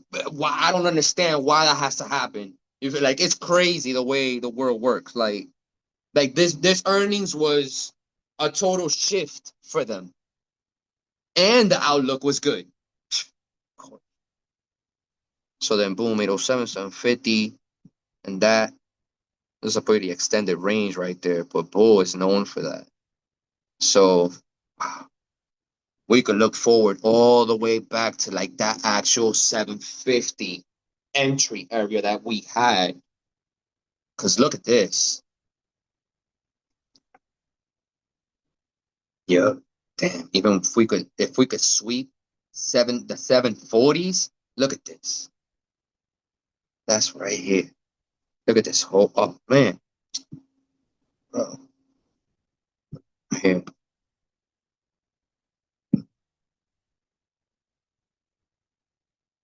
That's crazy right there. That's crazy. If we can pick this up, get a nice little pullback to this structure right here. We ain't get it. We got a retest of continuation, but we broke, bang, ran, hasn't tested. Will it test? Is it gonna be that easy? I don't know. Maybe if we can get here, right? That is a possible, get our feet wet, nice long hold with watching price action, not just getting to the level and buying it there. You have to see a sign of hold and reversal. You can't just buy because the level looks good. You have to buy if the level is holding to your strategy. Can it fail? Absolutely. But it's not a blind buy. So we can definitely look forward to the 770 to that 750 area, and a deeper discount will be around that 740 area. With this beat, I don't see it going back under 6. Like under 7, flat. 698, like 680. I don't see that. So if we can get a nice pullback, see here was an 18%. Let's see, son. I was trying to be modest. What's another 4? It's right here. It's this structure.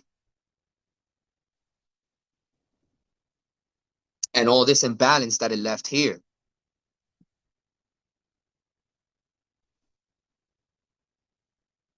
Right there. So that'll be our first point of interest to look at. The 50 sitting right there.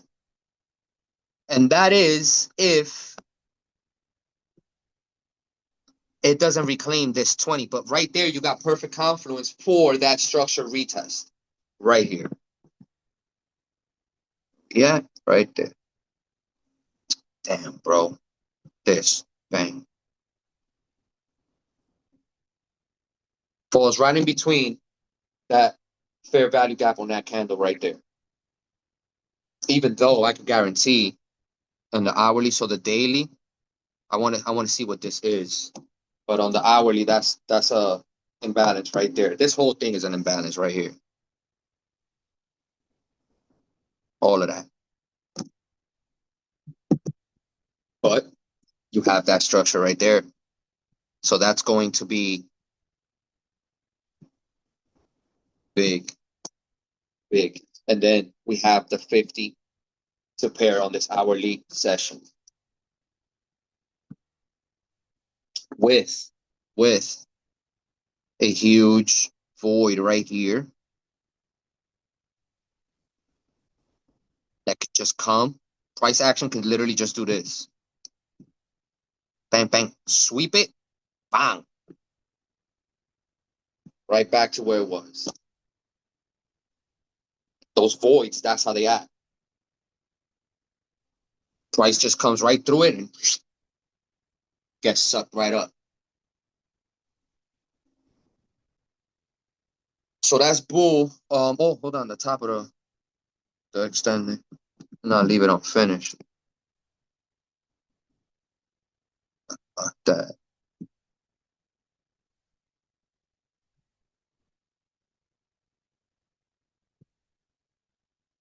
Yo, what the hell? Right.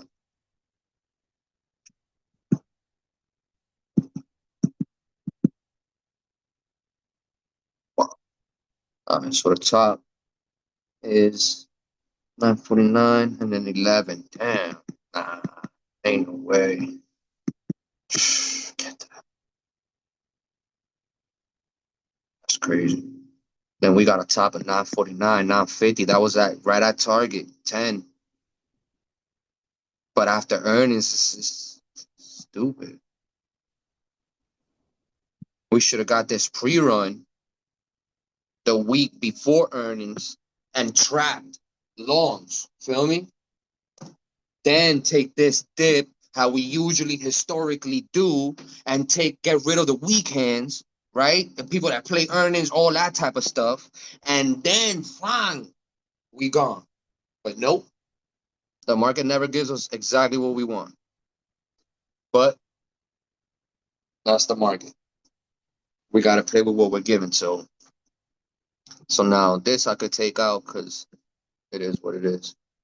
I'm going to leave the red one there to see if we get that 17% drawdown. Because right now, price came down 14%.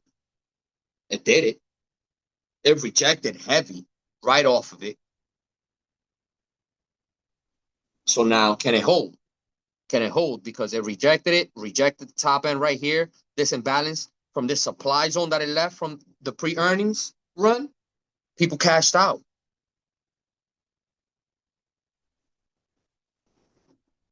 Remember, the name of the game is to make money. It's not to sit around when something's shifting. You're like, nah, maybe. Nah. If it's maybe, let's get out. Because the thing is, to make money is to preserve the capital we got. It's not about how much we make. It's, how much can I keep?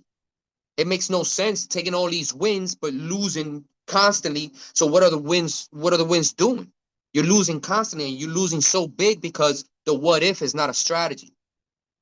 What if it? I don't know if it's gonna be. All I know is what I got in front of my face right here. This is what I see. So when we come to this, I'm out before the thing turned red because it went against us this time. But it's all good because I don't gamble on earnings. I've been smoked many times on earnings. When I was trading, I thought earnings was the thing because I've hit on earnings. I've hit on Facebook heavy on earnings. But I've also lost all that money on earnings. Whatever I made, I've lost more on earnings than I ever made on earnings. So I don't play it. What for? When I could just see a setup and make more money than just doing the 50-50 play. And then having money tied down until either if I got enough time, now I got to be on that. Well, all right, I got time. What am I going to sell it right at this demand zone? I'm going to sell it. And then this is going to spike up. Nah. Now I got to wait. Now I got to sit here. That's why I bought the insurance for. But now you got that money sitting. So that's why I don't play earnings. I just don't do it. I don't do it. I might leave a runner run through earnings and something that we got in and we're just massively running. Cool. That's fine. It's a runner. We can play with that. And we weren't playing earnings. It's a runner that's just happening to be running through an earning cycle. So there's a difference. So you could be in a play through earnings, but you were already in that play. The setup bin, the strategy, the entry, that all was already been happened. It just so happens you're holding a play for 2-3 weeks, 4 weeks, and earnings is coming about. What you gonna do? You gotta make decisions. Let me scale out. Target hit. Target here. So let me scale out. I still believe in the structure. I still believe in the analysis. I'm gonna leave 2 runners. I'm gonna leave a runner. Doesn't matter. This was a lead play. This was supposed to keep going up to this profit target, this liquidity hot zone above, right? So now you can leave the play running that you already been in, but we just got on the play. Imagine this thing goes against us. We wasn't in here. Right?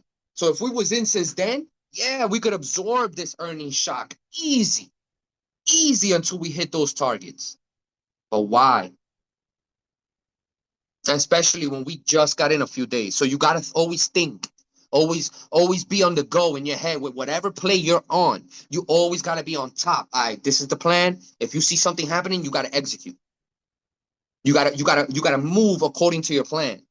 So it just so happens that this happened in this play, but it was still good. It was all right. It's all good. Let's see, what else should we look at? Let's look at Netflix.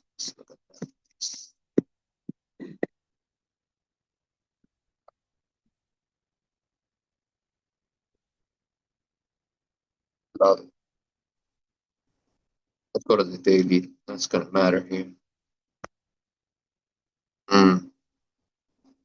I mean, I don't think this can go check above 80 because there's that 84 level that I know they want.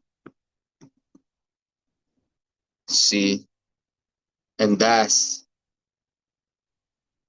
this anchored VWAP right here from this massive $100 rejection. And then you got the 100 hovering at that, what, $83, $82.99. So this can definitely tap.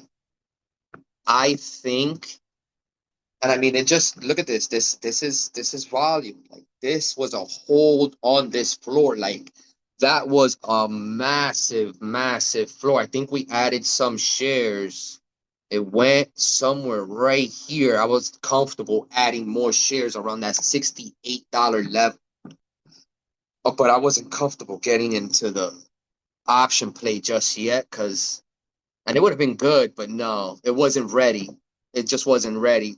But this has another chance to come to the $75 area. So if we can sweep that whole 82, 83, all of this, can we get to this structure right here, reject at the 100 and come and check our structural, that yellow point right here? Look at that. Right there.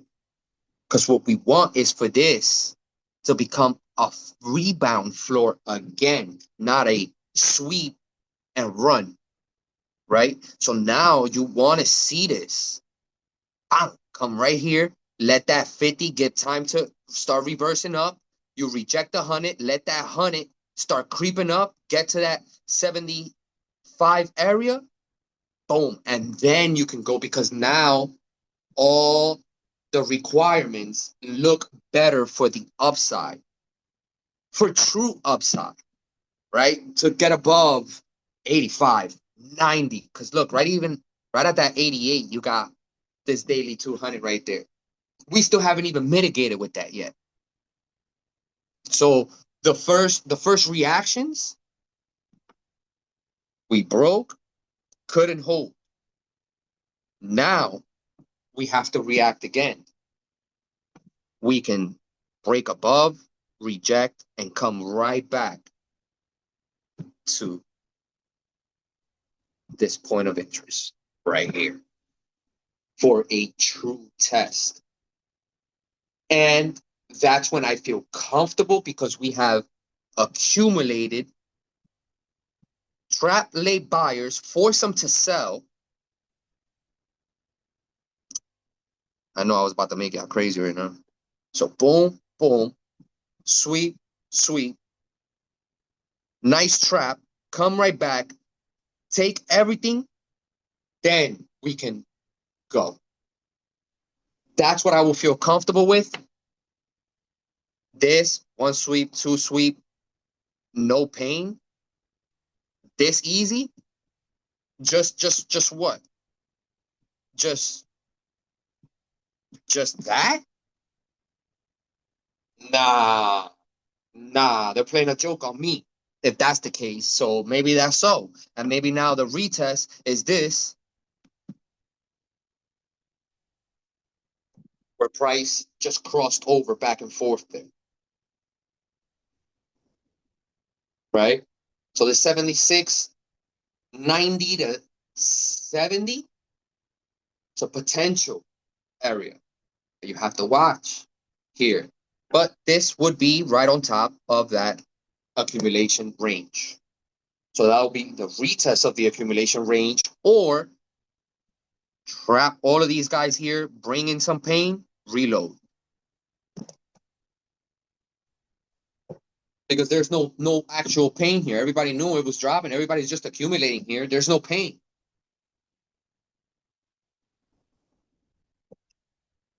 So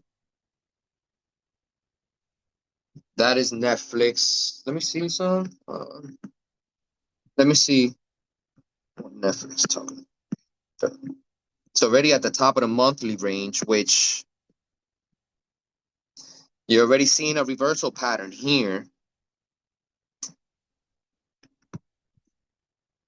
This didn't fully engulfed, so maybe it won't.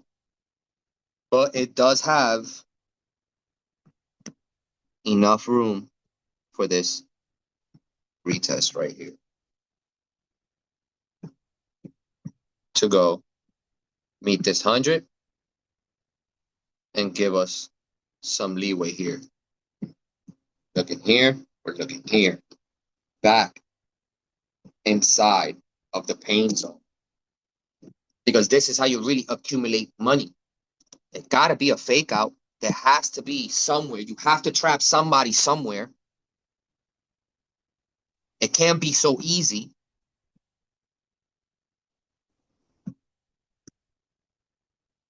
Fake break, liquidity sweep,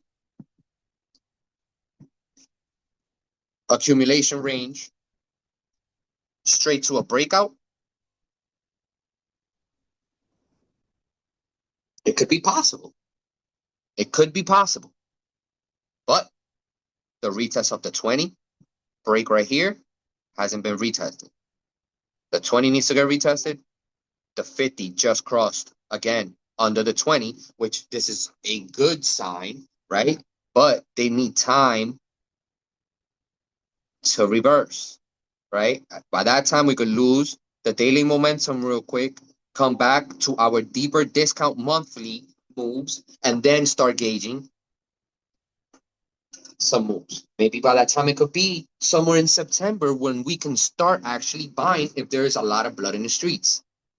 Is when we start to set up bet June 27, September 27 to buy insurance for ourselves regardless on cheaper contracts. What are these going to cost us? $400 a contract, $350 a contract, up to $500 a contract. But for that much insurance, for this type of upside, it's well worth it. So I don't think this is done. That's why I haven't rushed into getting the play, because we would be right now, we would be good. We would have got in with the shares. The last shares we bought, we would have been good. But the last 2 times we bought the shares, it still tanked in those structure points. So I'm being very careful with the option leaps, and especially in the season that we're in right now, there should be a little bit of pain. That's why I wanted to hedge. These hedges with the VIX, now it allows you to keep doing your day trades and your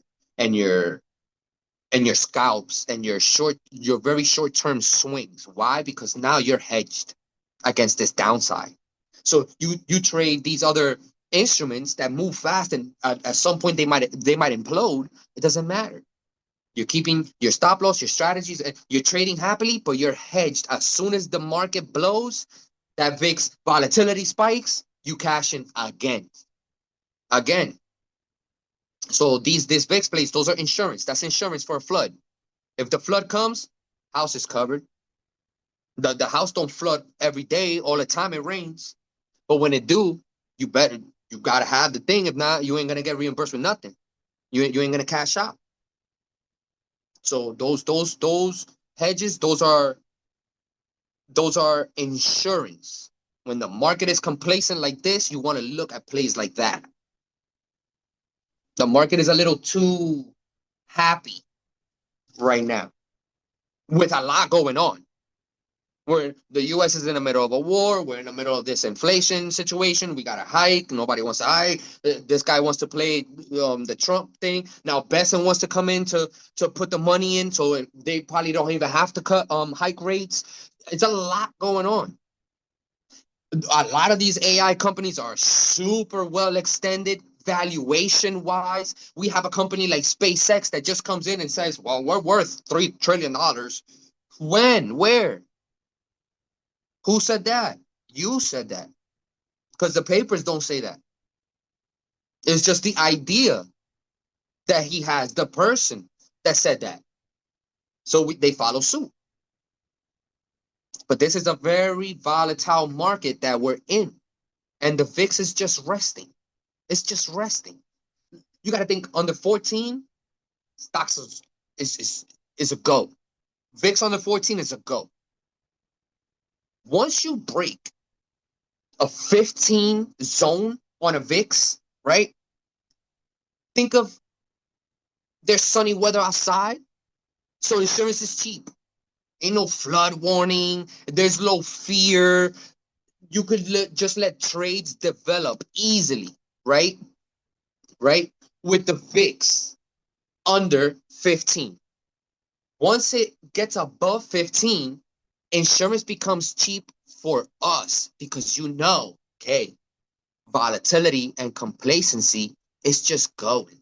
So at some point, something will happen that will make a crack. But when the economy cracks, any little news that happens and the economy reacts, you're in position and insured. So as soon as you get the volatile move, you're paid. Do you have to hold the play all the way until you said no? No, you don't. You can scale out the first time you get paid. Once volatility starts to rise, it's not just going to tank right back. It goes from 17, keeps going. Fear keeps mongering. It goes to 19. It goes to 20, 22. You're like, uh-oh. Oh, my God. The market is bloody. 25 to 30, it's over. Yo, why we jumped in these plays? Type of. Right? Because we weren't watching it before it happened. So 15 to 20, that's like you could trade key support and resistance. You can't go crazy when the VIX is at 15 to 20. When the VIX is from above 20, that's the storm's here. You can't play with the same position sizing you were just playing before. You got to cut that by 50% now because that is mitigating your risk. A VIX over 35.40, that's a liquidation event. Panic.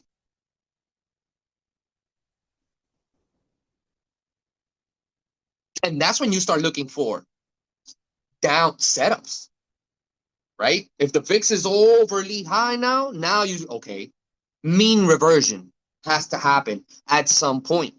This panic is where I got to go hunt.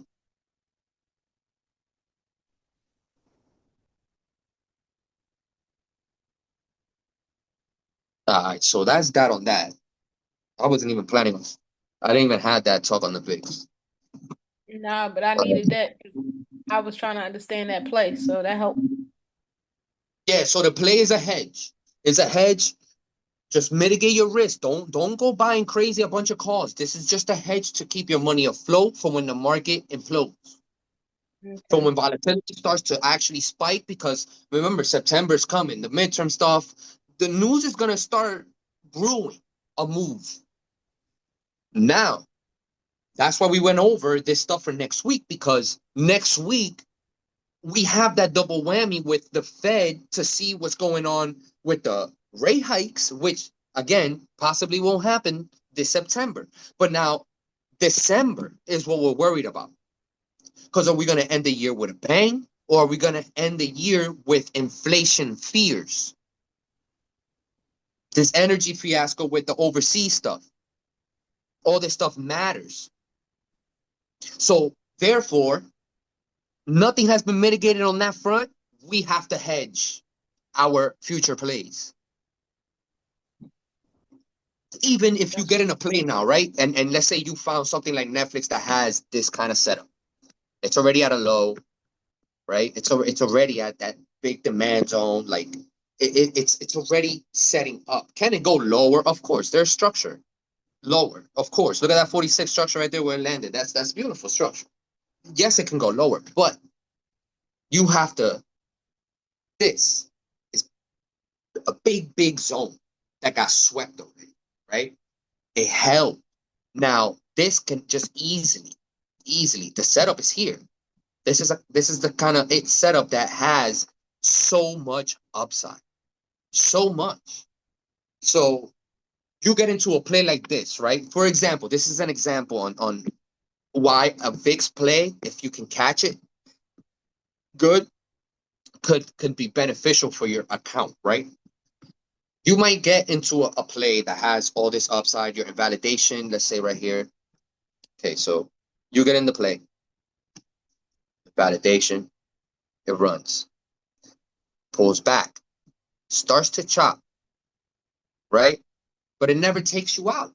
But you bought enough insurance time where you're still dead even. Like the play ain't going nowhere just yet. Your analysis still believes in your play. You're still in accumulation you might have got into early, right? What are you going to do? Take the loss for no reason? Get out, maybe step back on the break, but you don't have this price anymore, right? So if you don't mind this chop, between that chop and before you take off, right? The VIX, while you're chopping, this chop could be due because volatility, NQ's tanking, RTY, the market is not doing, the broader market, SPY is tanking, there's just blood in the street. Wow, a stock with this setup is a chop fest during all those. Your VIX, during your chop play, your VIX is making you money. Your VIX play. Because when there's blood in the street and this setup is still chopping, but you're already in the play, the VIX is spiking up because the broader markets are going down. So while the VIX is sparking up and the broader markets are going down and your play is waiting to go, you're cashing off the VIX play. So this play might be flat or slightly red and a little slight drawdown, not hitting your invalidation zone. But you still have this going against the market. And when the market actually did what it was going to do and you thought it was going to do, it finally does it. At least you get to cash out while you're waiting on the next setup that you're already in. So VIX plays, they're a hedge. It's a hedge. It's a hedge to your account. If everything's a little too good, nah, I don't like that. If everything's too bad, nah, something's wrong. Everything has to be balanced. There has to be, right, in a perspective of market structure, right? Same thing as news. There has to be good news, bad news. Good, bad. Good, bad, good, bad. Right? It has to be a balance. But when everything's just too good, that's never good. When everything goes way too good,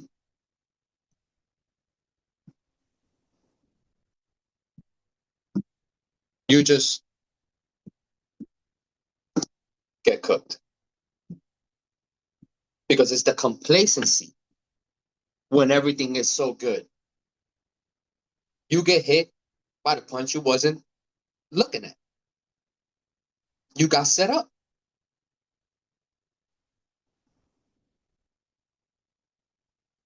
So then when everything's too bad, there has to be some sort of accumulation happening in order for us to break and go. Same way you got the distribution fades here.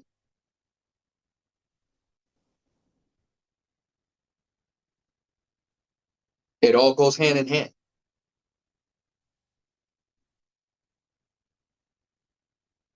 So boom, that's Netflix. You guys got any stocks you want me to chart? Cause it's 3:40 by 4. I'm probably gonna start cutting it. They threw it in the chat. Oh, they threw them in the chat. Tell me some, cause I can't see the chat. Tell me like one. Shock said gold or silver.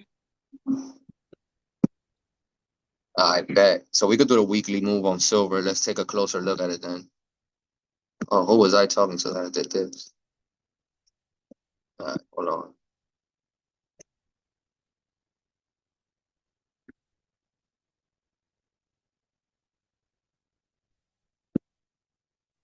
Honestly, I think silver has an expected move. It goes to, I think the top of the range is like a 65. I'm gonna look right now.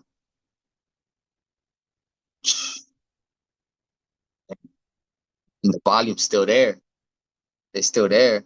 Look at that, 64.55 on the daily 200. Wow, but the point of control right here is that 69, that $70 level. Oh my God. Wow. That's when you know you break above that 70 and hold, 90s there. 90s right there. Damn. I believe silver got to give us another entry. I don't want to chase this thing because, but again, sometimes these metals, they go when they go, they go. And everybody be starting to talk about it and they still go. So, let's see. Take this off. Can't see nothing. So you see this volume node right here. We respected it perfectly right on the 9. Went that. Oh. So, I mean, silver can pull back to 59.64 and continue upward. I would love to see it at that 56. I mean, look where the 50-day and the 20-day are flipping. Why can't we just come and get a retest around this structure? Silver don't move the way you want it to move. Silver just moves. We'll do another next week or so. We'll do a thing about silver and gold and why silver moves and gold and like what makes gold move, what makes silver move, and stuff like that. But this pullback here would be lovely. Now, I see this reclaim of the 100 could have continuation. This pullback here, right back in to continuation, right off of this node here, and you still have volume overall right there. And this is back. Like this broke beautifully.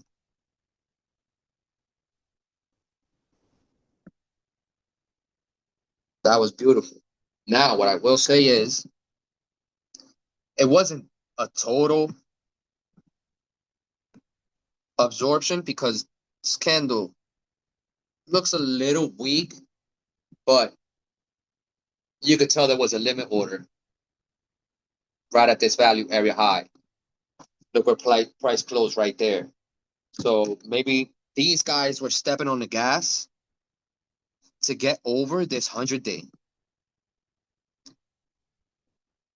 And as soon as they did, they didn't have continuation, but they held. So that was a pretty good war to reclaim that 100, but they didn't have continuation. I can definitely see this pullback. I would love to see the pullback. I can't definitely see the pullback. It would be amazing. From 59 could be a possibility, but if we can get this level and this level, I originally want my 55 back because that's going to be a big floor now. That's a big floor. 55, or possibly be patient enough an option or can pull liquidity down to these levels, swipe, and then just go with continuation. But I feel like the news is starting to spark retail awareness in these. And when I start to see that, again, sure, it can go. It can go and people just jump in a hype train and it takes off and you are along for the ride. But when retail starts to have awareness about stuff that was brewing, but once they see and it's the news and they're talking about the metals now and all this, this is when they do this type of stuff, even though it's going to take off regardless. But you have to fight. They have to fight back.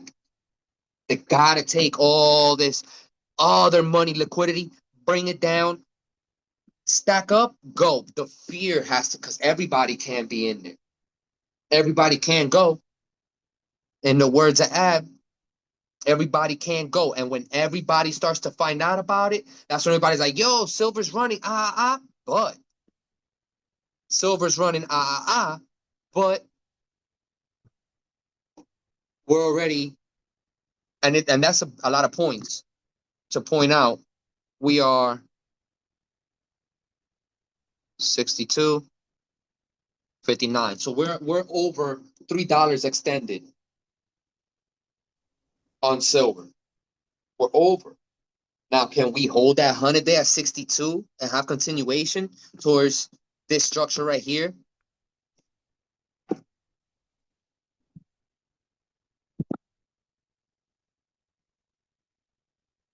It's possible.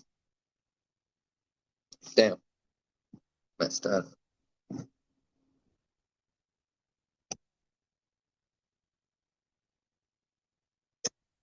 It's possible.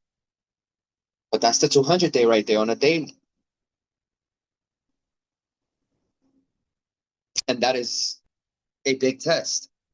It's already there. It's getting compressed. So this indecision here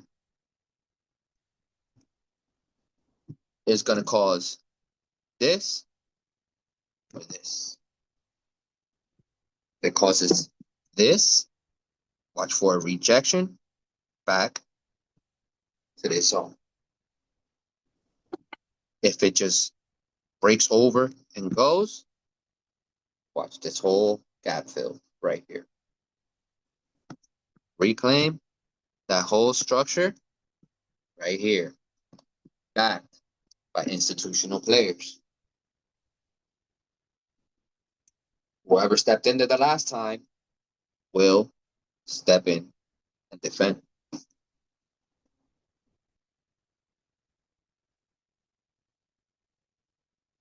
And then this could easily just, you know how silver moves now. Gap up, gap down, hold the structure, then go. Then gap up, structure, gap up, gap down.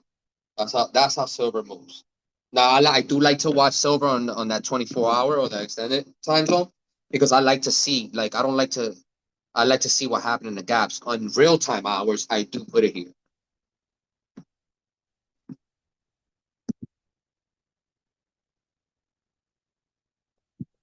So that's silver.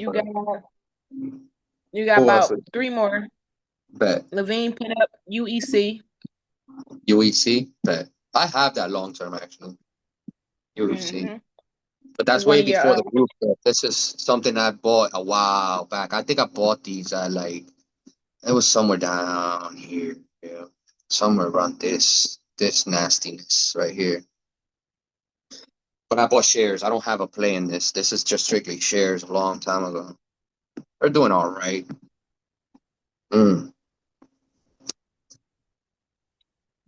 Oh, we lost a massive structure here, but with a failure to go lower. So this is not bad. What the hell? So this structure right here printed that low right at this structure right here, and a failure to go lower, tapping a double bottom on my 800 EMA and got a beautiful bounce Mm. on super high volume right back into this structure here. Yep. Now we reclaim the 100-day. The 100-day can scoop it, hold it, pop it, and then we can start mitigating with this floor, right? With that previous ceiling, which would be a potential floor. Then we start looking at that 1436 area. If we can actually break that $12.62, where are we right now? Let me see some. Where is this sitting? 1276. So it broke. It broke. Can it hold it? It broke it on high volume. It can still pull back a little bit off the zone. Because remember, it's all of this. All of this is what price. Oh, I keep forgetting. I don't know. This is the zone. That's the zone. We got into a $12 call last week, like Wednesday or something like that, and then that thing. That's beautiful. That is beautiful. Because stuff like this, look at this beautiful flag. Now let me see something actually in the canvas. Let me see what that flag extension. That's on the daily, so that's good. Let's see. So it broke off in one candle. So expect continuation or a quick pullback into that imbalance, mitigate the candle, and go. But so you got the flag, then let's see.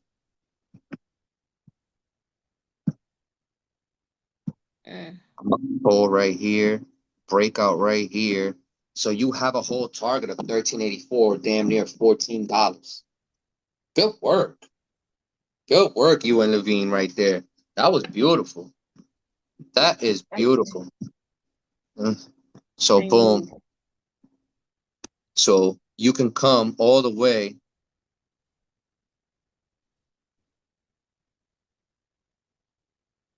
to that structure right here. And then you're looking at that 1436, which is you get above that. You get above that, and I mean, that's it. You chilling all the way right back to 1660. Look at this structure right here at 1660 or thereabouts. And then you're talking about all-time high movements right here, 1884, all the way to the supply area at $20. Good work. Very good work. And this was a potential, right? Because it played out pretty good, actually, and reversed beautifully. So the whole structure right here, look at that flip. Look at those macro structures. This is why it's so important to look at the higher time frames, because that's where your macro structure is in between all this little action inside of the hourly, inside of the 30-minute. There's a lot of stuff going on in there. You have to zoom out so much just to see this action on a 30-minute, to actually see and spot key points that when they come back, reaction is going to matter. Now, obviously, you want to watch the zone, that 1262 that it broke, because if it cannot hold, right? If it cannot hold, this can come back and retest that flag zone. So where's your invalidation here? Let me ask that. I got my stop. I don't know about hers, but I got my stop on. Let me go to the hourly. Levine, you still on here? Yeah, she's still here. You still here? I think. You just pull it up. previous day low. Let me see. I'll Thing. pull up see something. I got you right now. Previous day low. Let me see. Oh, there you go. 11.16. 11.16. So I'll put a stop on. Yeah, because right now we already up by like 40-something% or something like that. So I just put my stop at my previous day low. I don't know what she did though. Well, I've been on charts all morning. I was drawing up AVGO and goals and stuff. So now I'm trying to find where I saved it at. So 11.16 you say, right? That was Just for watch me. Yeah. stop because that's how you can get stopped out. That is the retest of the flag, right? So Okay. you'll leave your play. So I like this area here better. Even though, let's say, if you were to get stopped out, you're gonna be like, damn, Rams, like you made me take out even more of a cut. But you're safer here, Where? I don't see none. Oh, I see you. I see you. Okay. right? Because I think according to Professor T, this is an order block. I think you know about those two, right? So you could correct me if I'm wrong, but you got this heavy structure right here that I would hide under this situation right here, which that gives me the 10 highs, right? So it's not about the level, it's about what's strategic. So I will come right here to like that 10.25 because if we lose that, you gave the play more than enough elbow room to test the imbalance in here and go. Test the flag and go. Test the 20 and the 50 flip and go. And test this structure and go. Because that structure right there on the daily, that's perfect structure right there. You get what I'm saying right here, like right where this line is, right here. Bang. So that's perfect structure. So if you can hide right under all that, you straight. Because if you lose that, now you're coming back to mitigate this previous month low. I just didn't want to get back too much profit. That's why I made it tight. Well, okay. So you're in profit, right? How much are you up versus where's your first target? Let me look right here. Got you right. Because the top of the While you're talking to Angie, I'm just gonna paste my thing in the Discord. Okay, bet. Yeah, I'll take a look at it.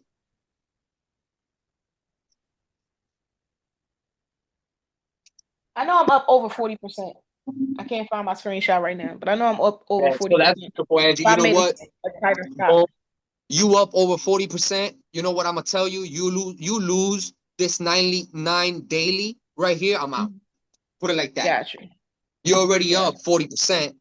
You feel me? You ain't don't want to give none of that back. Right. Then that's for sure. So yeah, and if you do catch this hold and it goes and it starts battling around this structure point with the 200, trying to get squeezed up in there, move your stop loss again to this structure. Keep moving it up with this for sure. Okay. For sure. But great job, both of you, with this play. Thank you. That's what's up. I actually got in on the Wednesday. I'm not sure if you got in on exactly Wednesday. We might have gotten at different time frames. Yeah, So I am actually in a risk-free trade right now because I sold a couple of the contracts and I got back my total plus a little bit of profit. So now I have two runners and I just looked at it and in total is up 98%. But I actually just posted the whole thing in the whole chart, like my breakdown and everything that I marked out. And my current stop loss, I want to say, is at 12 something. Let me go back where I was. Which channel did you post it in, Levine? I want to say general because I was looking. Yeah, I was looking for your VIX thing. So my current stop loss that'll be implemented on Monday is going to be $12.67. Currently, I'm at dollars and about 24 cents. Okay, so you're being real tight with that stop loss there because price just got up there on this. So you could expect a small, let's say like, you could expect a candle like this. So if your stop loss is at 1260 something you said, or that thereabouts, Four. you are running a tight stop loss because price can do this and then quick to mitigate from the imbalance zone inside that candle. And then it can just boom,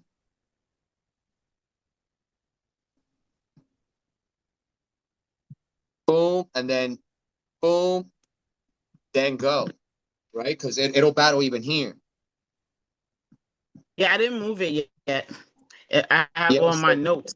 Like if it breaks and holds, don't worry about it. If it breaks and it goes up, then I'll move it to 1260. But if it doesn't, right now it's at 1224. perfect. That's perfect. You guys are doing great, man. I love to see that. I love to see you guys posting It was on analysis your and watch list. um, Oh, It dag, was it's on in. your watch list. I You running down apologize. your watch list. Let me move it. and you guys caught a beautiful daily cup and handle pattern. Like it was just so good. It was so good. Beautiful, Yeah, beautiful trade. that pattern. Beautiful trade. All right, give me one more ticker, guys, and I'm gonna start wrapping it up. I'm starving. I don't want to monopolize because I know Levine had two more, but if somebody else in the All right, chat. go ahead, go ahead. We'll do it. We'll do a couple then. Go ahead. I don't want to leave nobody. No, I'm How saying many if tickets? somebody else in the chat had something, I don't want to, because Oh, that's the only people who put something in the chat. So if anybody else in the group wanted to unmute and say something, I don't want to monopolize. Yeah. so look, I'll run through these while you wait until see somebody. If not, just tell me the other one. Levine said. So Okay. we were waiting for that Amazon play, and it just didn't give. It didn't give. Look how we just crumbled. We crumbled. Now we gotta wait. We closed under the whole entire confluence zone. We had the 9, we got the 20, we got the golden pocket.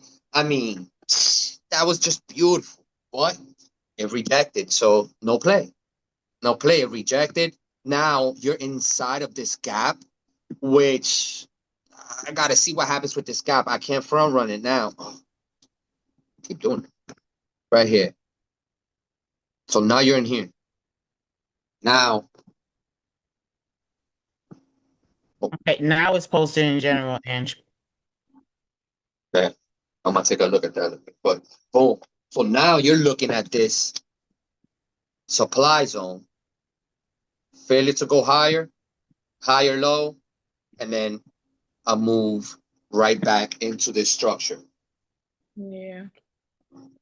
Like at the 50 and the 100-day right there. That will be a big reaction zone that we can possibly capitalize. I have the weekly for Amazon. If you guys want to go through it, I can pop it and we can see where it's doing. I don't mind. And maybe it comes down to the monthly low of the range. And that is beautiful structure, right?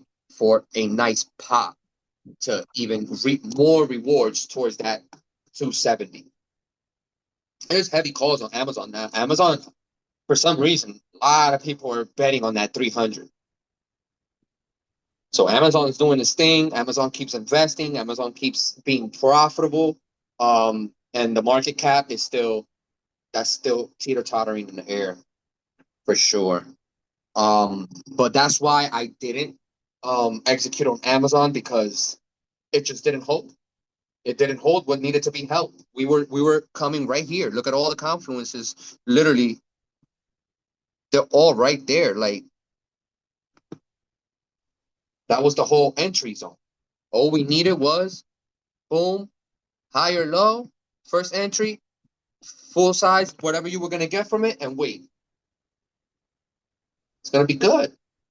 But it once I see that it doesn't respect what I'm waiting for, I wouldn't go against the tape, right? Because here we reclaimed the 9.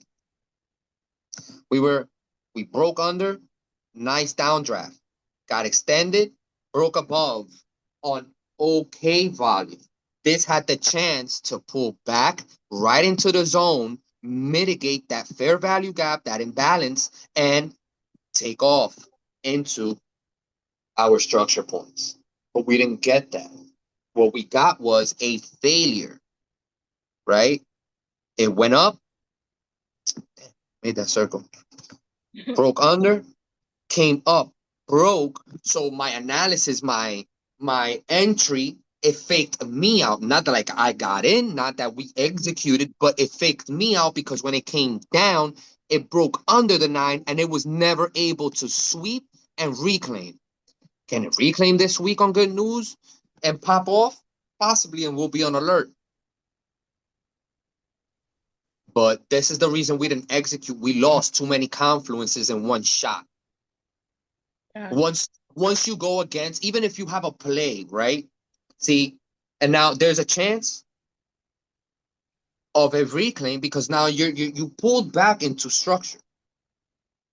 So now we have to wait for that reclaim of the 9 and reclaim the 20 in this golden pocket because price is under the 9, under the 20, and the golden pocket.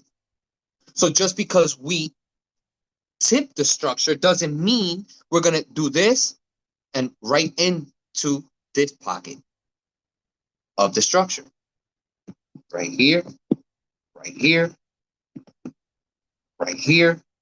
And then now we have to test that previous ceiling.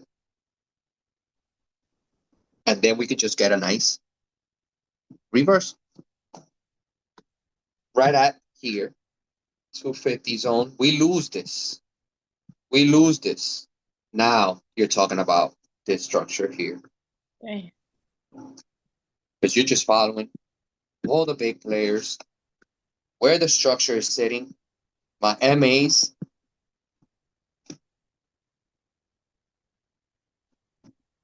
Supply, failure to go higher, higher low, continuation in between, pop, boom. It makes sense that it wants to come to this structure. So that's Amazon. Why I didn't get in it, it kind of disappointed me. I had high expectations for Amazon, but whatever, it's all good. That's why it's always very, very important to, it's not so much about the level, it's what do you want to see in that level, right? Because okay, you could have a level, right? This is the key level, let's say.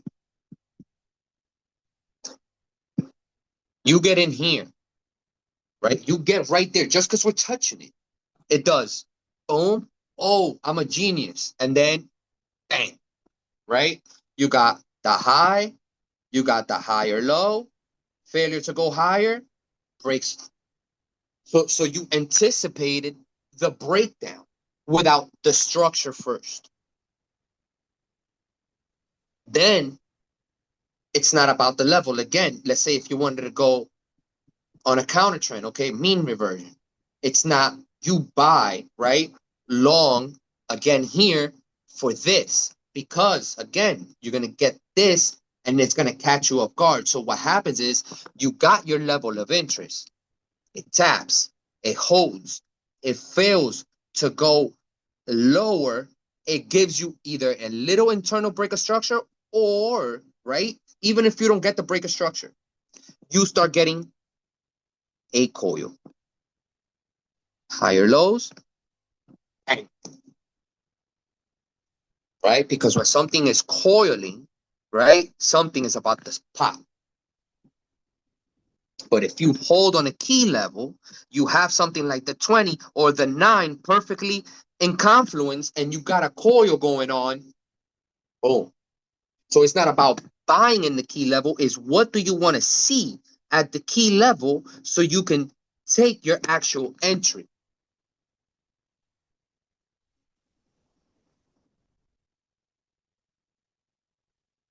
I know that was good. Y'all ain't gotta tell me nothing. But Man, I was taking notes, bro. So boom, right? So that's Amazon. People eating when it's good, they don't talk. Yeah, that's a fact. That's a fact. I ain't even mad at them. I'm starving myself. So All right, boom, the look, last two she had up there was DTLR and AVGO.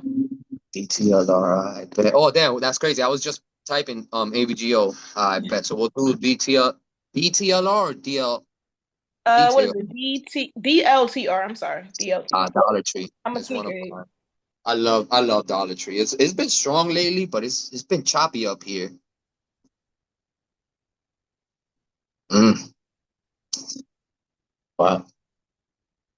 Okay, so same thing here. Here, what you want to see is for continuation, and then you got to be careful because that was a nasty rejection. Let me see some though. Does got that gap down here.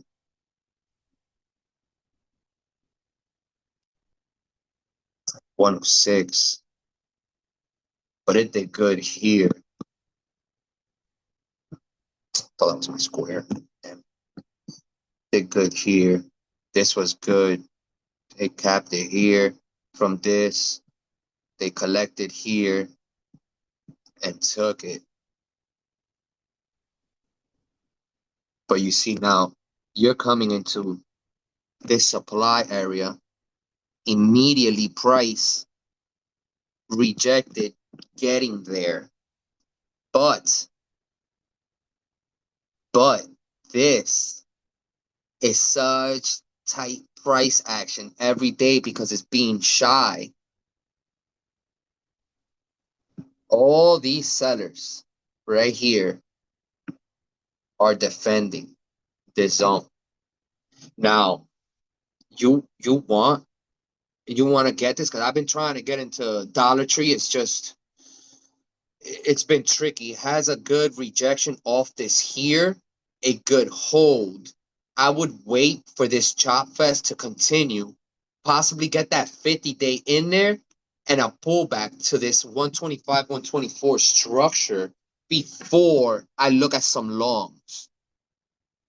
Also can have a deeper pullback into this here, and that will be a very nice pullback because you have beautiful structure right here to hold from. And that will be a nice long. And in these times, I'd rather see this so we can have a better risk to reward down here and a very easy stop loss. Because once we start breaking this structure, you have to check this gap. And have this from here, but this structure here, if it doesn't reject and come looking for this 118, this 125 area, 124 is the pullback you want to see, hold, and we can keep grinding above the supply zone. Because there is targets up here. Crazy. A lot of liquidity here. This just got left. This just got taken out.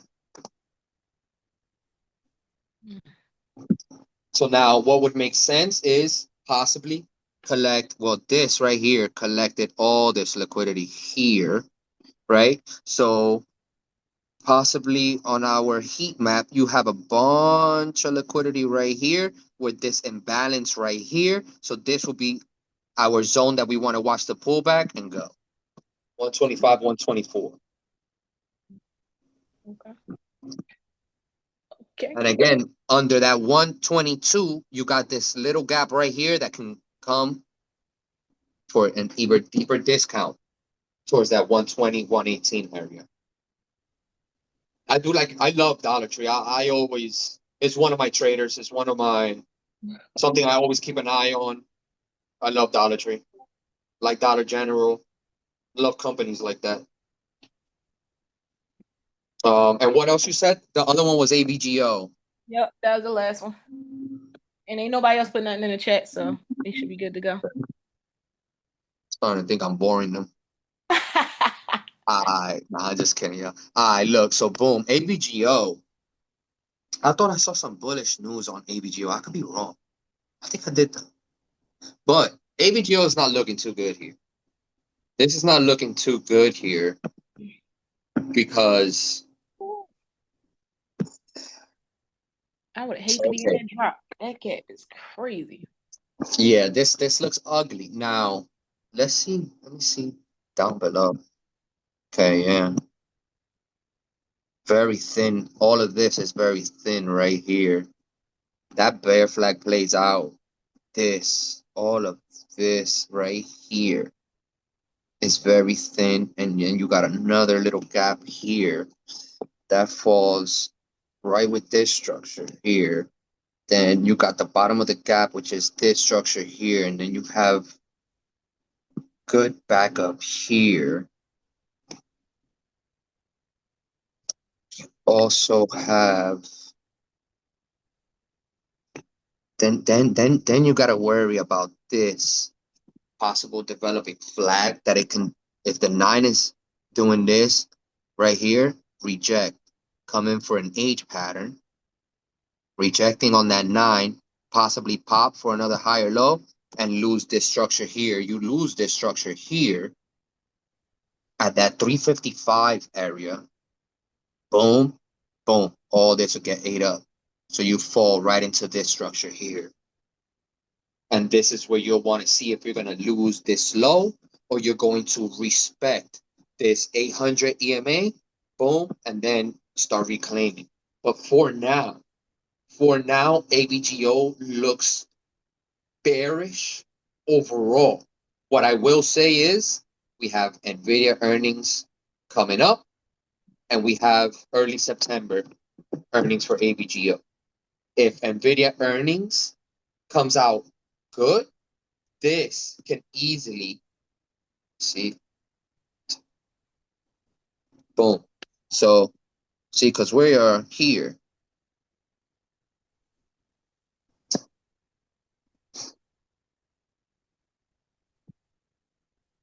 Here, right there. We're in that structure, right? So if this flag plays out, it's in trouble. This flag, boom, falls in confluence with that 9, declining right there. And it falls in confluence with if the stock is extended from the 9. So then obviously you need, boom, try to reclaim that 200-day, reject off the momentum, boom, bear flag plays out. Nice. If NVIDIA beats earnings, the street likes it, and we have real good news, then that bear flag can easily get invalidated, reclaim the 9, reclaim the 50, battle right here with the 100 and the 20-day, boom, and this can run towards earnings. So Rams, what stops you from playing the put? Well, it just depends. It just depends on what I'm looking at. I don't play everything I see because I won't have time to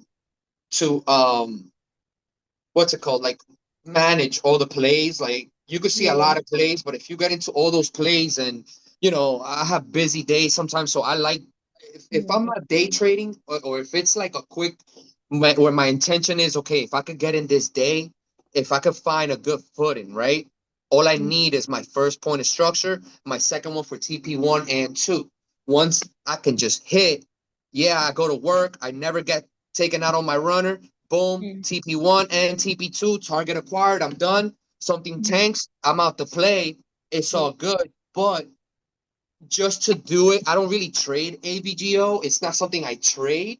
It would be something I would take a long leap in if the conditions would meet for me. So I would rather take a nice deep than to play with something like this on puts because the premiums will be high on a company like this. So instead of playing back and forth with everything that you might see, I'll trade AVGO if it's just so compelling. Like, let me see.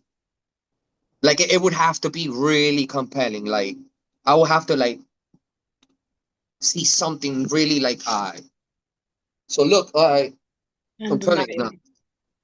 So look, this is beautiful, but the thing is,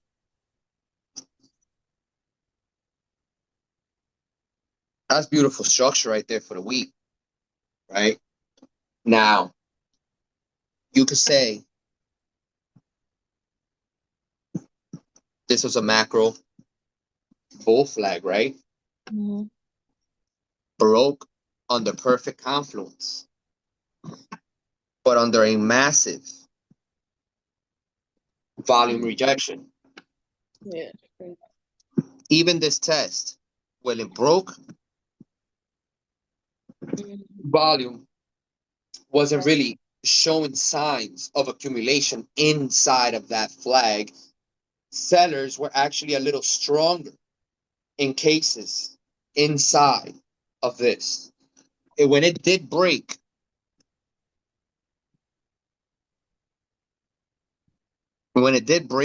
you got this widespread candle here, but the result failed to go above the average on a break this important.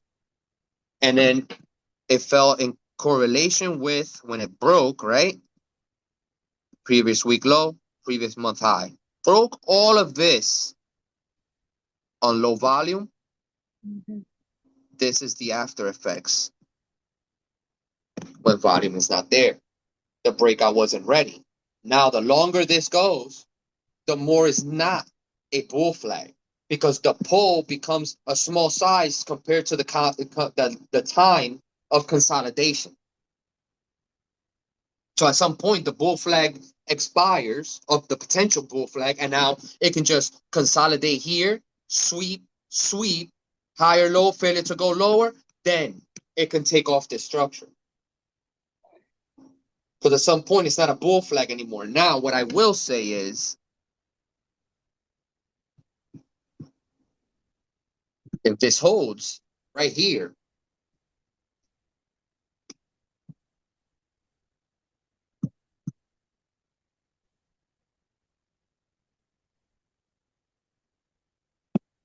I mean, that's the 50, the weekly 50, 50 weekly candles.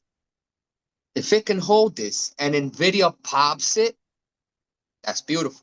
Now, in ICT terms, I'm not big on all of I don't know it all, but I think this is an order block somewhere there.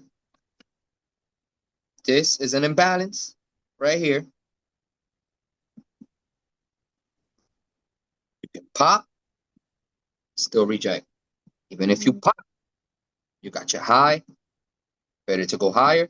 Anything below this previous week high is a higher low.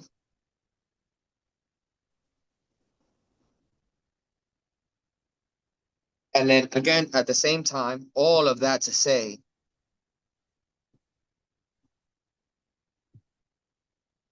it was and still is, because it just came back into it, that range.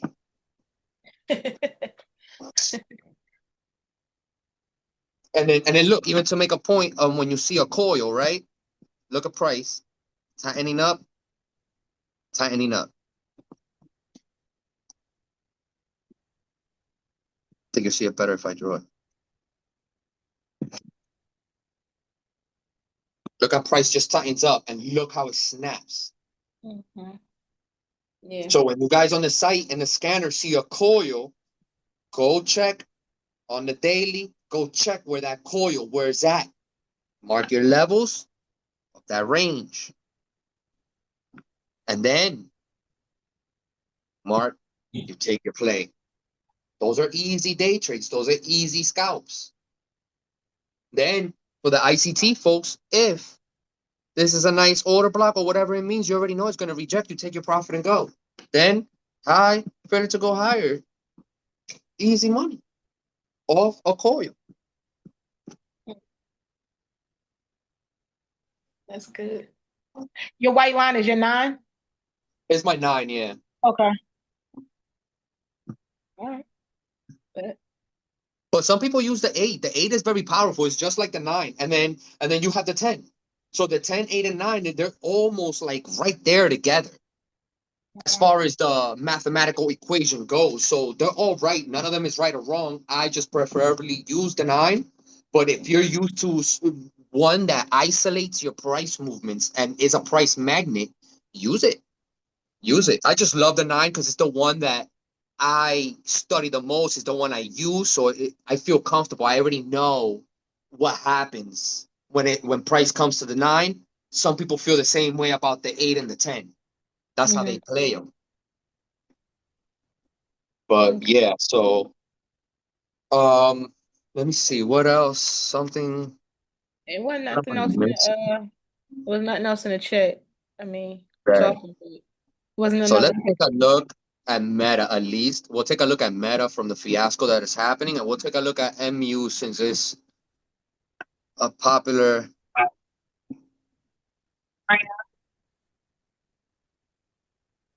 I'd be interested in Meta long term. Somebody said something?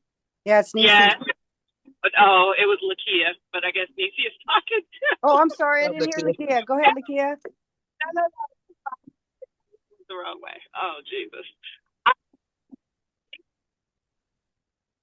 I'm doing one. I would be interested in Walmart, even though I can't look at it at the moment, but I absolutely will be coming back to it.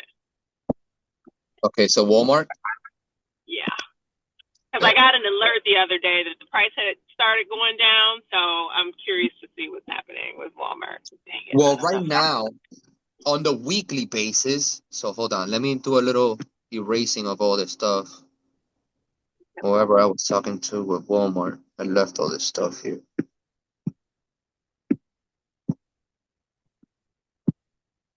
Gotcha right now. You can see the chart clear.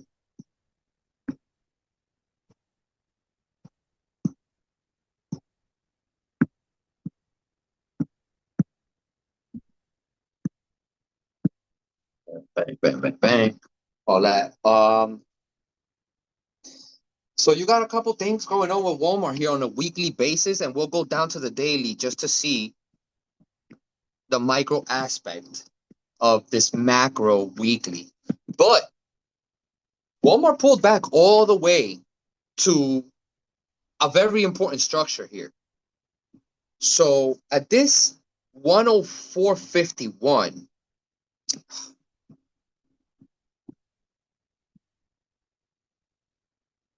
this 104.51 right here is going to be critical right here. This whole zone, this is the whole $100 psychological level of warfare zone. So if we lose this, mind you, your shares, you're good though. I'm not saying anything about your shares because your shares, you're good. Long-term Walmart don't even matter. If you come down to this 95.89, 95 is a big level of interest. Now, you don't have any moving average to back you up here. And you don't really have any big backup at that 89 level either. So if you do lose the $100, you can look for the reaction at that 95 for a pop right back into that 100. But if you can't reclaim, now you got to see that 89 level, which will be your 90. Now, a good floor will be this weekly $80 level. This is where the discount happens right here. That $84 level. If you get to see that, keep adding shares. Keep adding shares. That is lovely. Lovely, lovely. But that push, that sell-off from this previous week was strong and could definitely have continuation. You can get a pop early in the week, boom. Mitigate off that imbalance, that fair value gap, that weekly imbalance right here. and come down and reject that $100 structure into the 95 or possibly $89 levels. But you will want to watch immediate reaction. If you lose 100, watch this immediate level right here. So you lose the 100, you don't want to lose that $99. You lose 99 clean, is definitely crashing, tumbling down to 95. And 95 doesn't have a lot of volume in here, doesn't have a lot of backing, that if they do want to dump here,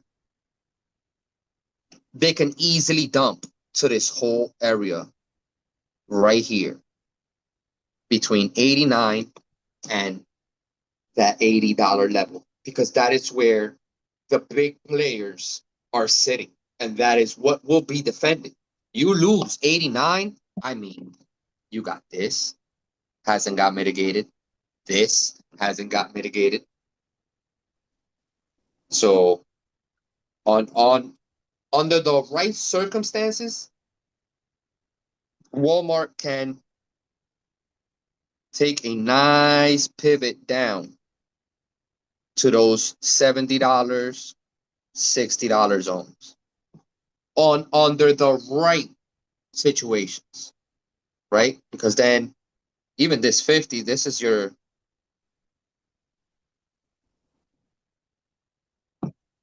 biggest floor. But a drop like that, I mean, the economy, the situation, the market that we're in is under scrutiny. Those big guys use those words. But for now, I do see this reaction at the 100. You got the 100-day right there. It needs to reclaim this quick, fast, in a hurry. If it cannot reclaim the 100-day, and on a weekly basis, I'm still going to go on the daily and see how Walmart can save itself on the daily basis to reclaim this weekly structure. But this is heavy on the week. The candle, look, I know you can't see. So the candle, the weekly candle, and the volume, that's heavy. That's heavy. That can definitely have that pop, meet that 9, mitigate that imbalance, downside. Break under that 99 clean, you already have that. Okay, 95 is my next stop. I have to see how we react at 95. 95 is not too strong, right? So 95, we need somebody new to step in. We need somebody to hold this floor. Sweep, higher low, failure to go lower, down. In order to get back into that above 110, 115, 120 zones. Let's go to the daily. Oh, yeah. So you see that gap from the weekly is the imbalance on the weekly is a gap on the daily. That gap on the daily took us all the way under previous month low. So now you're trying to reclaim the previous day high while you're sitting under the 800 EMA. And the 9 is only working its way from the top of the gap. So if that 9 manages to work its way all the way to the top of this price action right here, yes, you can get, see. Okay. See this reversal candle right here? That's most likely a fake out. That's not absorption, and that's not a liquidity sweep. Why? Because we sold more vicious than we're trying to hold. They're trying to hold. They're attempting to hold, but now you have the 9, 400, a nice little pop from them. That's all they're going to get. Sellers are going to come right back.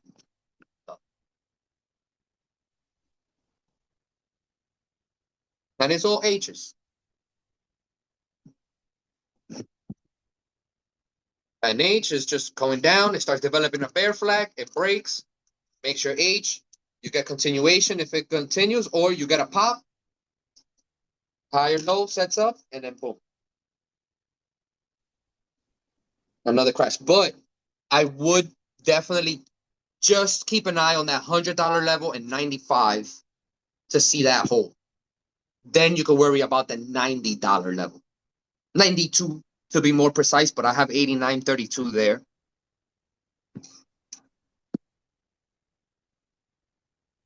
I'm hoping to do some leaps with Walmart, so I'm kind of looking for the discount actually. Yeah, so watch that 95. Actually, go over the earnings report. I think that I heard something about Walmart. I didn't hear it good enough. I was kind of busy at the moment and I didn't look it up. So I can't read like the in between the lines of what the retail crowd is doing with Walmart. I don't know if they're actually making money or only certain parts of Walmart are making money. So that will matter if this is going to continue higher. Because at first I think it popped on the earnings. No, see, it was a beat. So it like, no, it never, yeah, it popped, rejected it right away. So you got to see why. What they said. I'm not in tune. I don't trade Walmart too often, so I wasn't in tune when the earnings came out. I was busy at the moment, so I didn't pay attention. But you see, it rejected a massive, massive ceiling at that 117. It tried it. It tried it because look at it right here. Bang. It tried it. And it wasn't successful. And it just viciously gapped down, which that viciously on the weekly was that. And now you see that this reversal on the daily ain't really about much. So now, even if price tries to reverse, you got this right here on the weekly that might even stop you even sooner than you think on the daily action and cap that upside because that 800 is right here. Now, let's see if anybody showed up to absorb this massive selling at that $100 structure level to come and mitigate that gap ASAP. If you come, make a higher low first, you're not going to mitigate the gap. The gap will act as a ceiling itself. Then price will come under and get further from that gap until it finds the proper structure for a reversal back to attempt to clear the gap. One more time. For Walmart, right now, there might be some downside. Immediate term. Not downside for like, oh my God, Walmart is going to crash. No way. No way. Walmart is a behemoth, but right now it is around that time where you get a massive run, breaks, fails to reclaim that trend, fails. Now you have to come. Break, you're testing this now. On low volume, this can just pop, chop, break down. Back into this structure here. By that time, the 800-day will be there. You can catch it. This whole entire structure could be respected back to a pop around that $100 level.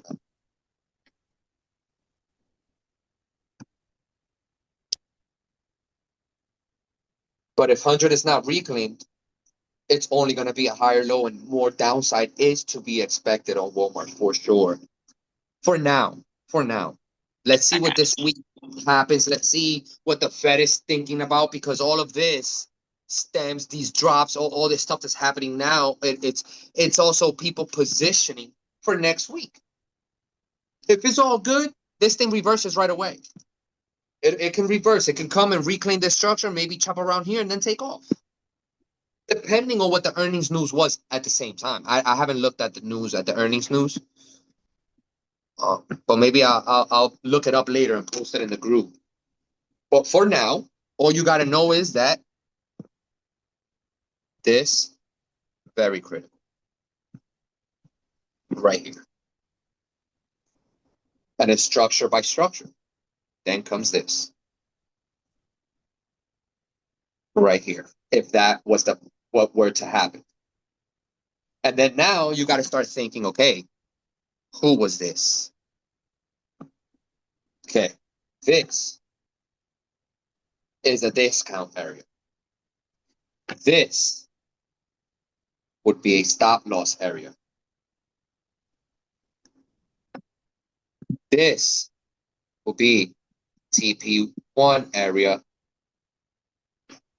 Oops. This would be 10-point difference, TP2 area, and this will be ambitious targets. And that is how you catch a move, accumulation, and everything plays out beautifully off of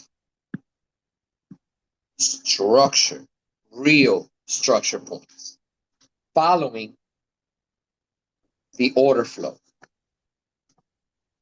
Because once you reclaim this right here in this area, you're going to have these buyers that absorb that selling pressure when it broke here, send the stock to all-time high. So once you could reclaim this structure here, you got the 100 and the 200-day living up there. Those are the big boys, and that's when you can see the pop right back to mitigate this gap and take that all-time high supply zone. Okay? Hold blue sky territory, or grab all that supply for another shift right down, and then make an all-time high from there.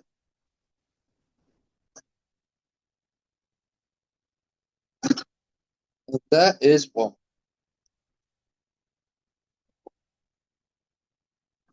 All right, guys, I think we're gonna call it here, unless y'all have another question.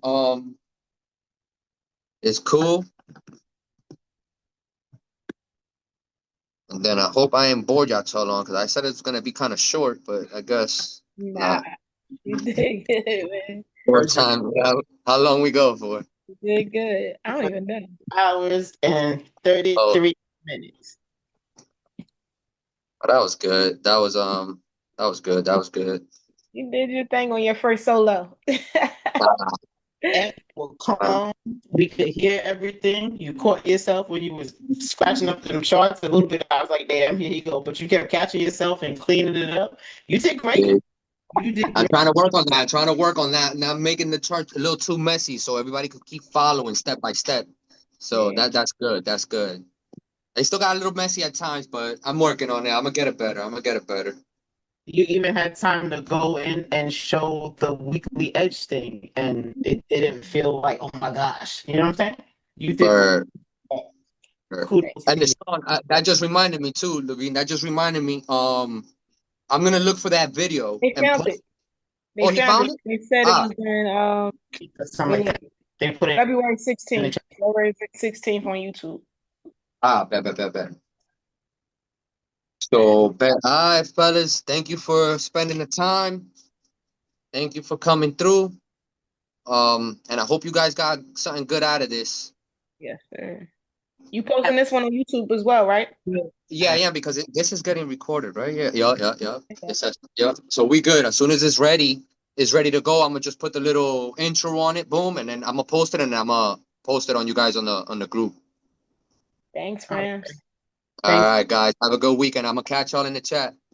All right. Guys, Thank you, Rams. Blessings. All right. Blessings.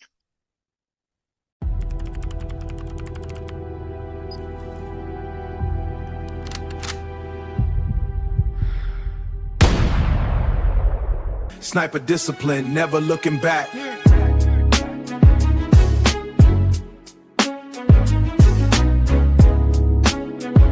Snipers HQ, stay focused.